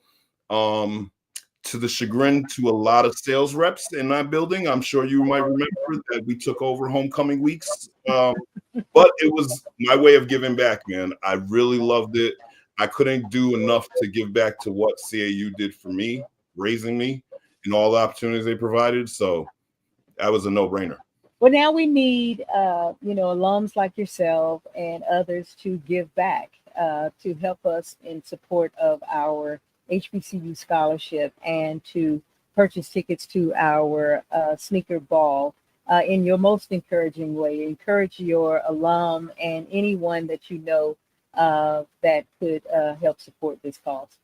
Not to add my name to the list, Joyce, but I'm one other person that needs the link after this because I would love to share and encourage family, friends, classmates, coworkers, anyone to give back. Listen, whatever we can give to kids, if anyone who was going to college and was a hungry freshman, missed the calf, couldn't catch a ride, couldn't catch a meal. I mean, Joyce, to date myself, we didn't have DoorDash and all those. We had one delivery person at that Papa John's, and sometimes they just wasn't delivering the CAU. They had some things that would happen. So give if you can. I encourage folks to do it.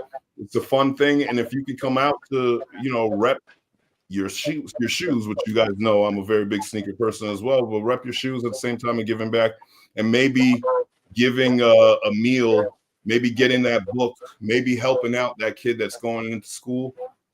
Let's do it, y'all.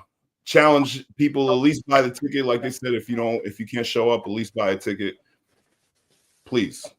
Well, thank you so much, Envy. Thank you for always being there for me when you were leading our promotions department. And thank you for just sharing your experiences at Clark Atlanta and encouraging our viewers and listeners to give tonight to our scholarship fund, as well as purchasing a ticket to our sneaker ball. We're trying to fill up that Clark Atlanta University table, okay? I don't think we're gonna have a problem. You've booked us back to back to back, so we're gonna do it. Joyce, you are still and continue to be one of my favorite people on radio.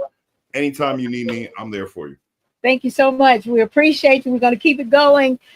We are going to now bring on Kanila, and I hope I said that right. Kanila is a student at Fort Valley College. So let's bring her on because and first of all, you can check me on the name. I'll be all right with it. It's Kanela. It's Kanela. Kanela. Okay, Yes. Kanela. Well, thank you, Kanela. I understand you are a student at Fort Valley, and Yes. this is what we're doing this for students such as yourselves and for students who are graduating this year, 2025, and headed to an HBCU. How important is that to get that support while you are a student? All I can say is the support is tremendous. Like it's such a pivotal part of being a student at an HBCU because we all know like HBCUs, their tuitions tend to be lower just for the struggling that we go through. I've had several friends get kicked out first semester just because, they randomly changed the Pell Grant or different situations doing with financial aid and the lack of support. So support in attending school is just so important. So what led you to Fort Valley? What led me to Fort Valley State? Honestly, I didn't intend to come to Fort Valley State, but I can say that I don't regret it at all. Fort Valley State is the #1 public HBCU in the state of Georgia, and I'm so proud to attend it. The atmosphere here it's attracting. I went on the tour once, and I decided this was the school for me. I couldn't see myself anywhere else. And you are majoring in? I was an education major, but I recently just made the switch to criminal justice, and it's definitely a different world than education was. It's definitely like a 180. But so I can't too much speak on it because I did just switch. But the education program here is amazing. I love it. The alumni here are so supportive. You have mentors you can reach out to. There's several people who are just ready to aid you, and it's just a great experience overall. And I understand you are a friend of Zoe Bascom. Yes, I am friends since let's forever.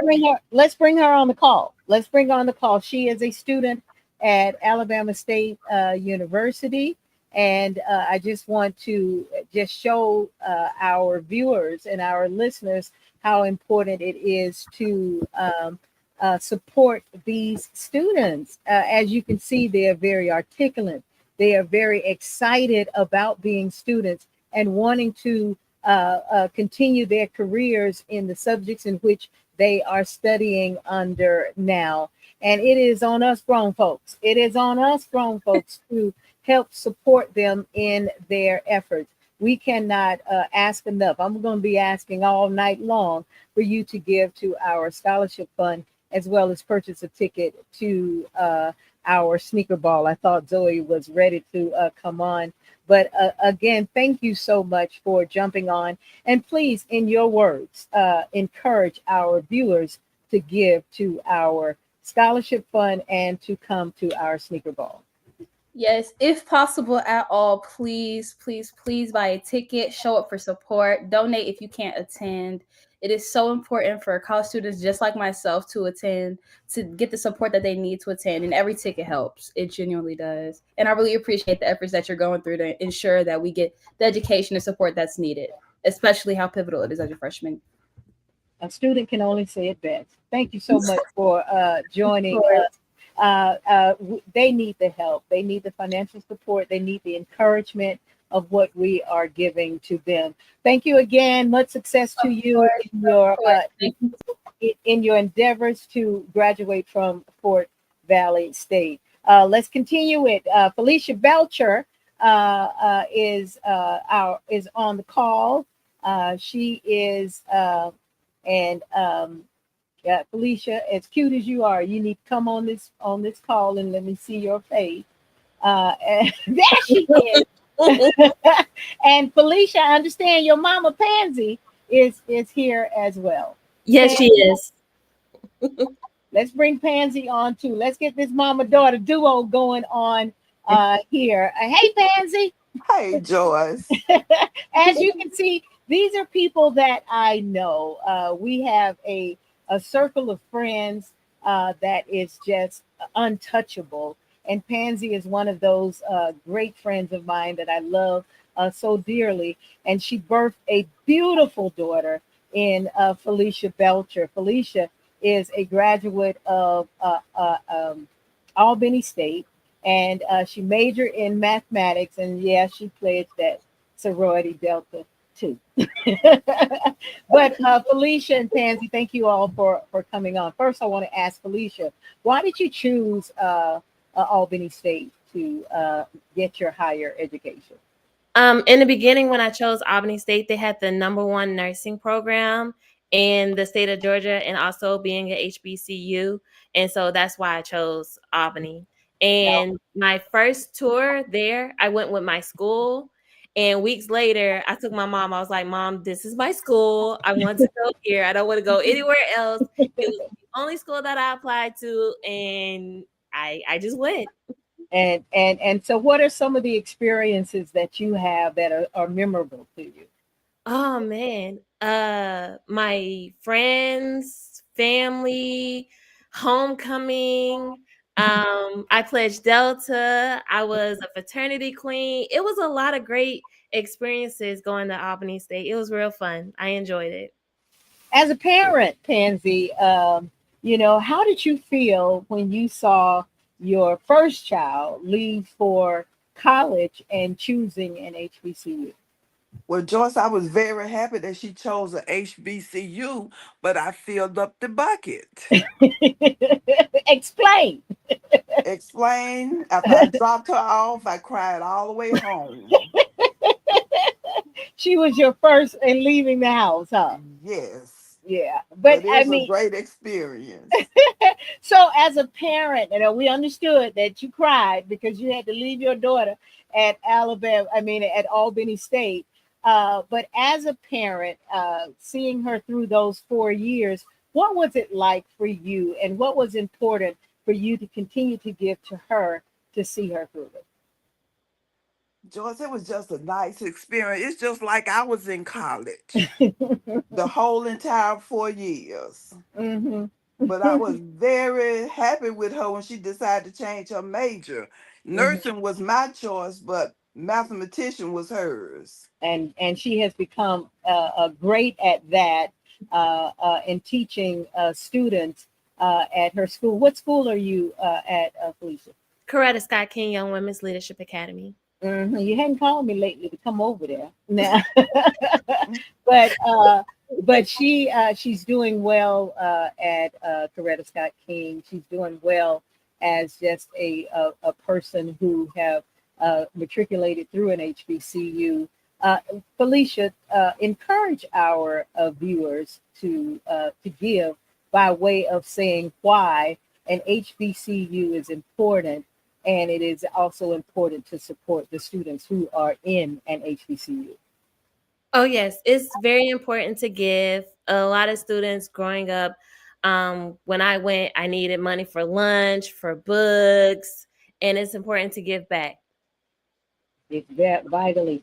And Pansy, as a parent who you supported your child throughout the entire process, and I know that were sometimes possibly some challenges.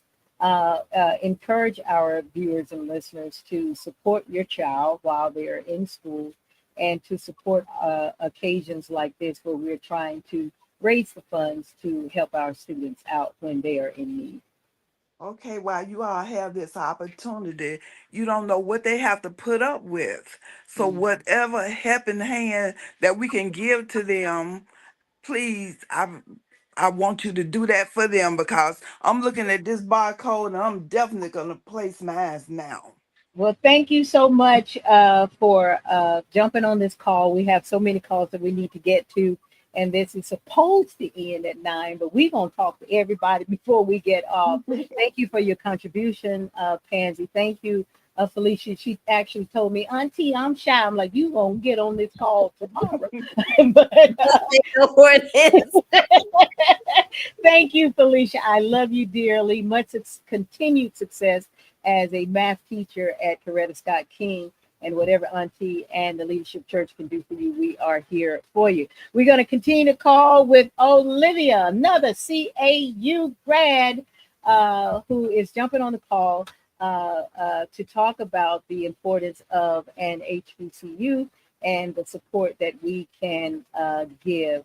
Hey, Olivia, there she goes. There she goes. You, my Panthers. Hi. Hi. Thank you, Olivia. But here's the cool thing. Olivia is originally from San Francisco. Yes. And she came from San Francisco all the way to Clark Atlanta University. Olivia Seymour from Clark Atlanta University. How in the world did that happen? Well, yes, I'm from San Francisco, and in San Francisco, I grew up in a very diverse, I was exposed to different cultures. Representative from CAU came to our school for like a college day, and after that, I got 5 of my friends, and we went to a teacher, and we were like, you know what? I think we want to attend a HBCU, because before that, I had no idea what a HBCU, I wasn't thinking about HBCU. I was thinking about, I can go to San Francisco State and I can be a teacher. But after we raised money, she took us on a college tour. And when I was on the promenade, AKA the Strip, I fell in love. And I was like, this is my school. And from that point on, I did everything to make sure that I was going to get accepted to CAU. And graduated. And let me tell you a little secret about Olivia. Dr. French, the president of Clark Atlanta University, she got him in her phone. So she can call him anytime. Okay. Why is it important for you to give back to Clark Atlanta University in the manner and style in which you do? I believe it's important because I want to make sure that other students have the opportunity to go to school like I did. I believe that depending on where you live, you shouldn't let money get in the way of going to the school of your dreams. And so I have been, well, Clark Atlanta, for first off, when I was at Clark Atlanta, I worked in the student center. And because I worked in the student center, I was exposed to different activities and different things that's going on in school. So that was my opportunity to transition into my career path, which is radio. So because I was in the student center, I was able to hear about an internship at the radio station. And after my internship of 1 year, I was hired, and I've been in media for I'm not going to tell my age, but for a while because of that internship. And so you just get exposed to different things. I was able to join different clubs while I was at Clark Atlanta University, a California club, alumni associate, pre-alumni council, and I was an orientation guy. So being at the school and serving as an orientation guy really helped me understand the importance of educating young people on why it's important to attend a HBCU. So when I was in media, I was always trying to figure out how can I give back? How can I expose what HBCUs, or Clark Atlanta in particular, what they're doing for our youth? So that's why it's so important to me. Well, Olivia, please encourage our viewers to give to our scholarship fund, because these funds will be going to deserving students who are headed to an HBCU. And we also want to be there to support students who are already there that might be in need of a book, or in need of some lunch, or in need of something. So encourage your Clark Atlanta University alums to give to our scholarship, as well as hit the QR code. The QR code not just only purchase a ticket, it also gives you the opportunity to give a donation as well. Well, before I do that, Joyce, I want to bring on my special guest, because CAU brought me my future husband. Fine. Okay. How y'all doing? So we are both going to pledge and get a ticket to the event. Yes. But I wanted him to share why it's important for everyone to donate and challenge our fellow CAU alums. Yeah, everyone. In the times that we're in, it's a blessing to be able to go to college. Education is an immense thing that we have to do and help the young generation, the new generation, and please, CAU alumni and HBCU alumni, this is a great program, Leadership in Motion HBCU Scholarship. We have to be a blessing. We've got to be the ones to build that bridge to bring the new generation up and to be able to help put them on the best path to success. So, Joyce, I love what you're doing, and it's just a beautiful thing to see HBCU alumni all across the country and even across the world, because I'm from Nigeria, and it was a blessing to hear about HBCUs and see Black excellence working together to be able to just show so many people that education is special and HBCUs are premier institutions for education. So please, everybody, donate, scan the QR codes, send whatever form of payments that you need to. Buy a ticket. Buy We're gonna have a tickets. CAU Yeah, table. we definitely gonna. Yeah, we're now. definitely gonna do that. We're gonna have a CAU table. Well, we got to say you need to fill it up. So you all go What? But thank you both so much for jumping on and just sharing to folks who aren't familiar with, the love and what you receive from attending a HBCU. There they go. And you can tell that Clark Atlanta University is near and dear to their hearts, as of Morris Brown to mine, and every college that have been represented here tonight. Scan the QR code, folks. Yes, find a way or make one. Yes. Yeah. Find a way to make one. Look, if you have to send a raven with some money, do it. Just whatever you need to do. Just make sure you do it. Thanks again. I love and appreciate you both. We're just trying to get through these calls because we don't want to miss any opportunity. Love you, Olivia. Thank you. Love you too. We are here. Let's go to Candace Ledbetter. Candace Ledbetter is a graduate of Virginia State University. Yes. And I love it. I love it. I love it. Yes, you. I love it. I love it. I love it. Candace, were you a fan of A Different World? Oh yes. Oh yes. Who wasn't? I mean, I was born in the late 70s. Let me clarify that. Okay. All right. I don't want to give all my age, but late 70s, grew up in the 80s and went to school in the 90s. And let me tell you something, when A Different World hit the scene, now you have to understand, I already come from a family of HBCU graduates, right? My parents were graduates from Winston-Salem State University. And look, since Libby wanted to show off and show her future hubby, which I'm so happy for their love story, my parents actually met at Winston-Salem State University as well. So, meeting a husband or a wife at a HBCU, there's nothing like it. Nothing like it. Now, I didn't meet mine yet. I mean, hopefully he's somewhere. If y'all see him, tell him come get me, okay? But anyway, but yeah, no, I loved A Different World coming up. And matter of fact, your favorite character? Honey, Dwayne Wayne, because he was a nerd and he was cute to me. And I just loved how smart he was. I mean, as a sapiosexual, that's one of the things that I love is people with a good mind. You know what I'm saying? So I loved Dwayne Wayne. But then I also loved, what was Jada Pinkett's character? I forgot her name on there. But Jada was just so cool and she was just always in the mix. And then also, I mean, just overall, I loved the energy of it.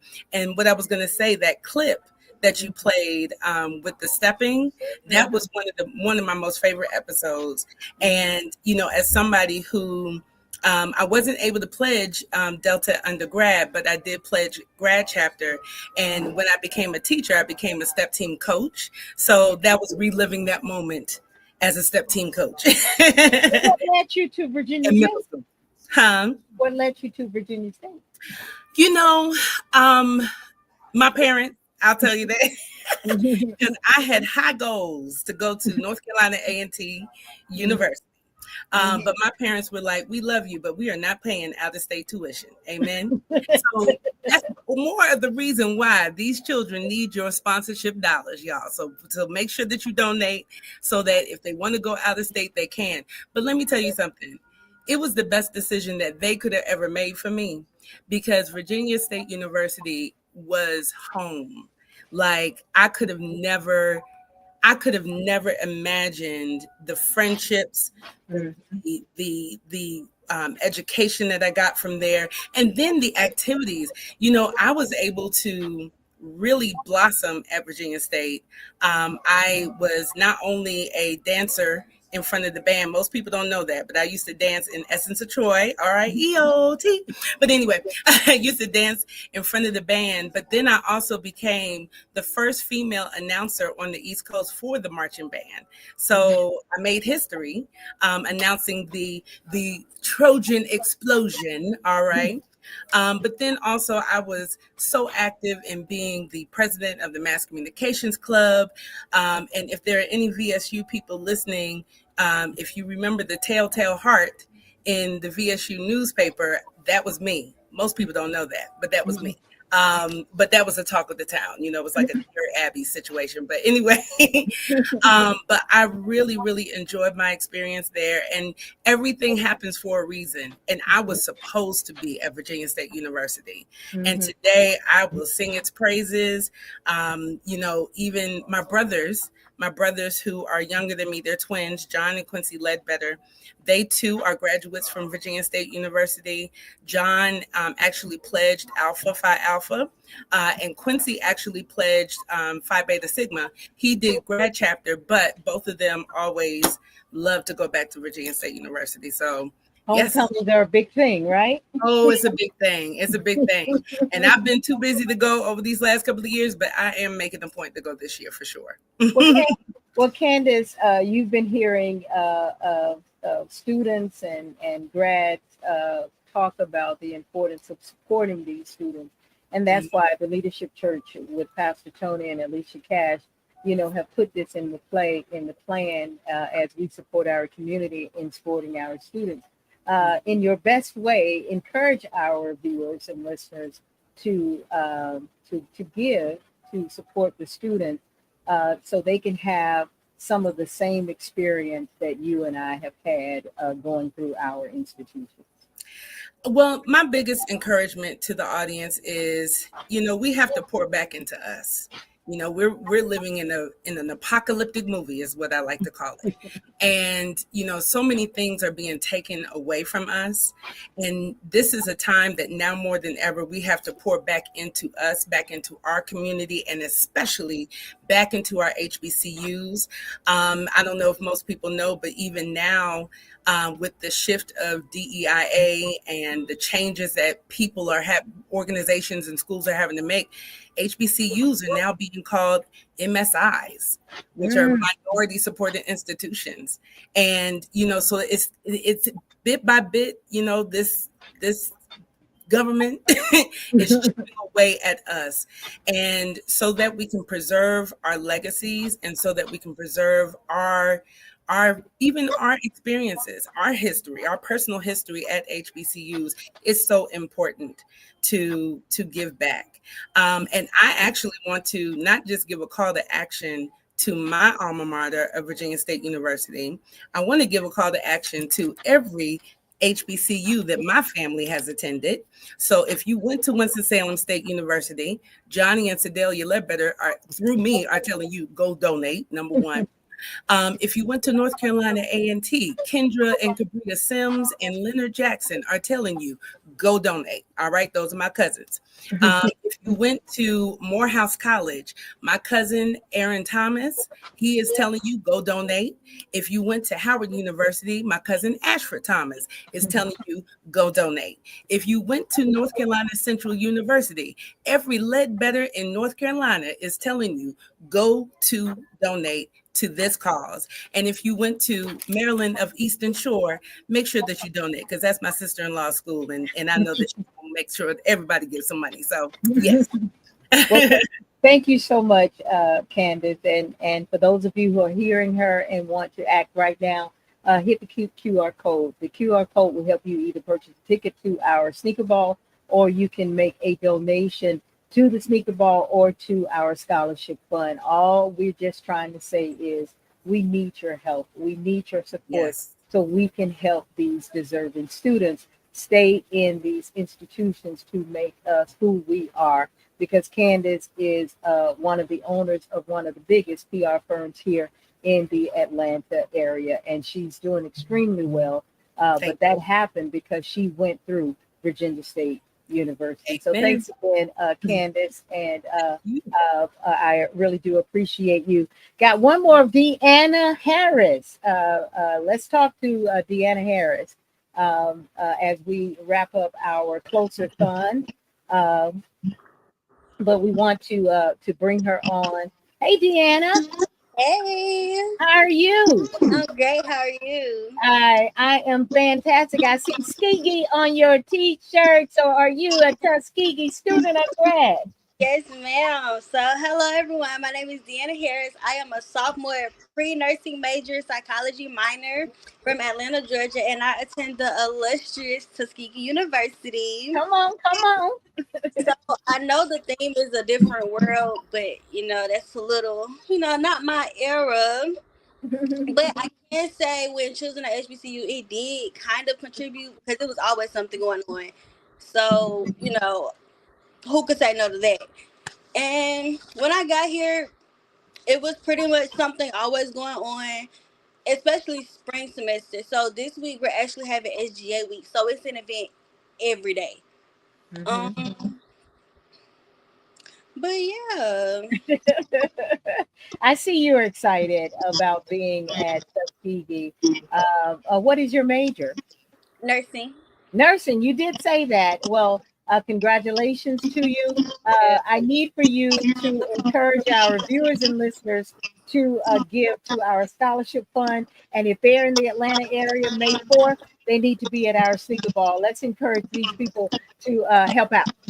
Okay, so for Tuskegee students, I'm not sure if you all know, but Tuskegee is a pretty penny, and scholarships really help, especially for those whose majors consist of outside financial contributions. So I know for nursing school, not only do we have gas because we need gas to get to where we're going, we need stethoscopes, lab coats, lab equipment, you know, to get us where we need to be. Um, and I would also say I'm a scholarship recipient, but it's still not enough. Like you always need more, and that's one thing about college. And I realize, regardless of whether you're in state or out of state, there are always other financial needs. So I definitely, coming from me, a current student, please, we need it. You heard it from We a need it. current We student. need Deanna Harris of Tuskegee University. Thank you so much. Much success to you.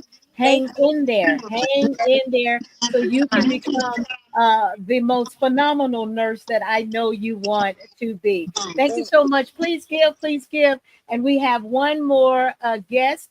Now, this next guest, I've known her all of my entire life because she is my sister. Want to welcome Wilhelmina Haynes to our Closer Thon. Wilhelmina is I'm right next to her. I'm the youngest, she next, and she's right above me. But she is, you see across her chest, Savannah State. That's where she went. But right now, she has a daughter who's about to graduate on May 17th from Southern University Law School. So I wanted to talk to my sister about what it's been like to be a parent of students at an HBCU and what Savannah State means to her. Welcome, Mina. We call her Mina. Now, across there, you see Wilhelmina, but I don't know how to say that. I just say Mina. So, Mina, welcome. Welcome. Good evening, and thank you for having me on this evening. And I just like to say that it's been quite an experience with the HBCUs. I've been in HBCUs just about all my life because our mother attended HBCU and most of the family went to HBCU. So it's just always been a part of my life. And I was happy to have my girls attend HBCU. So it's just been a wonderful experience. So, what is it like to have students, children at an HBCU, and what is it? How are you feeling right now to know that on May 17th, your daughter Jada Haynes will be graduating Juris Doctorate from Southern University Law School? What is that feeling like? It's the proudest feeling that you could ever have. It's just deep in your heart to know that she has gone this far. This is her third HBCU. She's a three-peat. So it's a wonderful experience. I mean, just knowing that she's going to one day be a lawyer, and it's something that she aspired to since she was a little girl. So I'm just so happy that it's finally coming to fruition for her. So yes, I'm excited. Yeah, we going down. It's about 14, 15 of us about to tear up Highway 85, 65 to Baton Rouge so we can support Jada in her efforts. As a parent of students of an HBCU, as a student once yourself at Savannah State College, encourage our viewers and listeners to give to our scholarship fund because of the financial support that you as a parent have to send to your child, and the support that we want to send to children who are attending HBCUs. Okay, I'm asking everyone just please give. Like I said, I'm Savannah State, and I don't know if there's a Savannah State table there, but if not, we need some Tigers in the room. So I'm encouraging all Tigers to get tickets to this event and to donate. And any HBCU graduates or who attended HBCU, just please give, because we know these students need money, and the money's not coming into them from the government anymore. So we've got to do it ourselves. So just give. I encourage you all to give. Give tonight. If not tonight, give tomorrow night. And thank you. That's my sister Wilhelmina, Savannah Stater, and a parent of HBCU, soon graduate. She's graduated from 2 already, and now she's getting ready to get her Juris Doctorate from Southern University Law School. So thank you.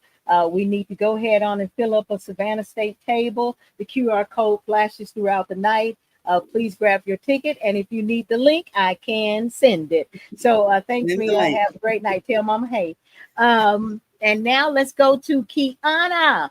Kiana is the president of the National Council of 100 Black Women, the Decatur DeKalb chapter. Let's bring her on. She is a Spelman and Howard graduate, and she's here to share, her experiences and why it's so important that we support and give. You see, she represents Spelman over there.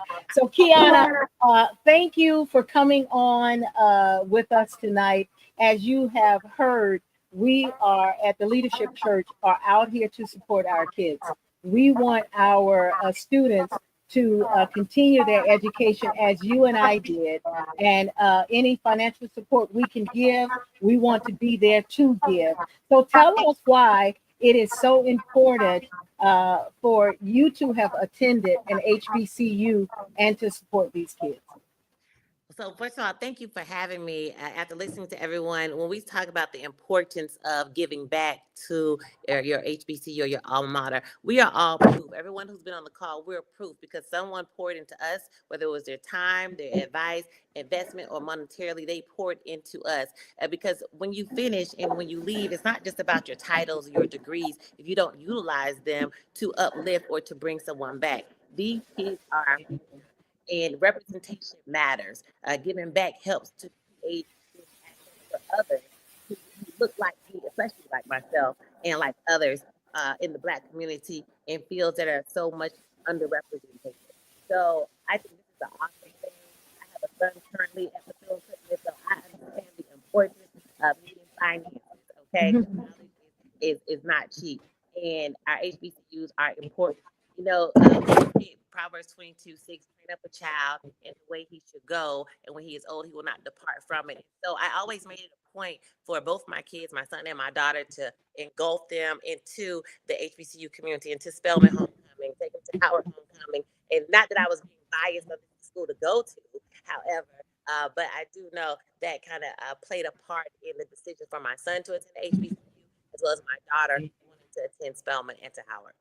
Well, thank you. It's nothing like an HBCU. And I have to ask you this before you go as well. Did you ever watch A Different World? I love The Different World. I love the Cosby Show first because I said, "Ooh, that's so cute. You have 5 kids, a lawyer, a doctor," and that was led me into my medical career. However, when you get into life, you're like, 5 kids. How she do 5 kids? I had to backtrack and go, two was enough. 2 did it for me. But yes, I love The Different World. I love the episode where Denise had to wear the pig nose because she didn't know how to clean up after herself, and so it gave you real life experiences. And the fact that it was the first opening was filmed at Spelman, I was like, okay, Spelman. I know I either wanted to go to Spelman or Howard, and I was blessed to be and fortunate enough to be able to attend both. All right. Well, thank you so much. Now, encourage all of your NCBWs. That's the National Council of 100 Black Women. To give, because I know y'all be rolling. To give to these students that we would like to give to. Yes, I want everyone to come out, purchase a ticket, scan the QR code when it comes across, or hit the link because it is important. Giving back and pouring into our kids, our young Black kids, is very important. We know that a legacy is not what you leave behind right now, but it's what you build while you're here. So it's very important to give. We want you to help support. This is an awesome and a wonderful cause, and I am going to support on behalf of the National Coalition of 100 Black Women. I'm going to have the National Coalition of 100 Black Women, the members, to support because we have a lot of HBCU members within our organization. We're all over the United States, 63 chapters strong, and so we will ensure that we are in the building. All right. Well, thank you so much. Big round of applause for Kiana Lawson and all of our guests who have come on and shared their stories of going to an HBCU. Thank you, Kiana. And now we want to bring back on Nikki, as well as our executive pastor, Pastor Alicia Cash, so we can close out this Closer Thon and I can shut up. So it has been an enjoyable experience, just talking to Pastor E, talking to all of these people who have gone through an HBCU and are willing to support our students in our efforts in what we are trying to do at the Leadership Church.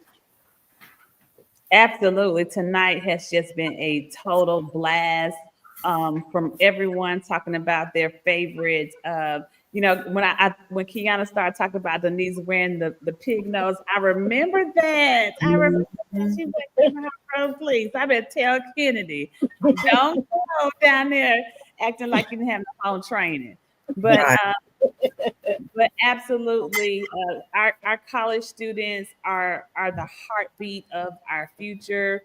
This is all legacy work, that we're doing today, making sure that we stay the course and, not, forget that it takes community. It takes community to do what we did tonight, and it takes community to continue to build our future. And so I'm so grateful for, this Leadership in Motion scholarship opportunity that is going to answer a lot of parents' prayers, when it comes to filling in some of the financial gaps, that takes place in trying to get their students to college. So thank you, everyone that have watched tonight, that have participated. We appreciate your voice in the space. Don't forget to go out there and purchase a ticket. Clark Atlanta, y'all did that thing tonight on the roll call. Oh my gosh. CAU showed up. CAU showed up. Oh wow. I'm over the top on how CAU just showed up tonight. So make sure you all show up at the sneaker ball too with all that red and black on, and fill up your tables. Please challenge all of your other HBCUs. There's so many HBCU alums right here in Atlanta, Metro Atlanta, and we want to see everyone come on out and do a roll call, support these students, get a table, grab about 9 or 10 of your friends, and everyone go to eventbrite.com, HBCU Sneaker Ball, and purchase your ticket today. And so I believe that's going to be the networking event. You know, I'm all about that networking. It's going to be the networking event of the summer. Well, look, Nikki, Pastor Eden got me all stirred up over here talking about CAU. She gonna wait on May 4th. It's gonna be a purple table up in there. Absolutely, Joyce. I was waiting on the queue, but since you want to throw CAU out there, NBC gonna rock the house at the I sneaker love ball. my pastor, but she done started something. She done started something, right? My blood pressure rising, Joyce. My blood pressure rising. She right in our face on saying camera. Absolutely. Absolutely. We about to the color is gonna be purple on May 4th. Purple, Okay? that's right. I look forward to it, and we hope that we've encouraged enough of you to come and share with us on May 4th, so we can pour into all of these students who are going to need us. And my sister said some tigers need to be in the room. Okay, Savannah State, what you gonna do? What are you going to do? What you gonna do? That's right. What you gonna do? What you gonna? Because I already see purple gonna be everywhere. That's and right. You're gonna have to come to us, Nikki. You have to come to us and say And y'all bow did that. down, right? Bow down. But again, we thank you, Nikki. Any final words? No, just thank you everyone for coming on tonight. It was a blast. I love the A Different World theme. I still watch A Different World on TV. It comes on from 4 to 6, Monday through Friday. It's on Netflix. There's nothing about A Different World that I don't love. It's nothing about this cause that I don't love. So again, please give, sponsor, and thank you. And do know, businesses, if you're out there listening, we are in need of sponsorship. we are in need of sponsorship, and we can get those packages to you. Just holler at us. We will get those packages so you can sponsor the sneaker ball. You can grab a whole table, however you want to roll, we'll take it. And so, Pastor E, it's the leadership church, and you know we have God on our side, so we cannot let this night end without sharing a night of prayer. So would you please close us out in prayer? Absolutely. Gracious Father, we thank you, Lord God, for tonight. We thank you, everyone, for everyone that was able to join our Closer Thon. We ask, Lord, that you go before every household, and you know what they stand in need of. Please bless them in their coming and their going in Jesus' name. We ask you also to bless every HBCU, fill every need, every gap, Lord God, in the name of Jesus. Every student that dream of attending a college, Lord God, we ask that you make a way, God. In Jesus' name we pray. Amen. Amen. And thank you so much for being a part of the Leadership Church Closer Thon, where our pastors are Pastor Tony and Alicia Cash. Thank you so much. God bless you. Thank you.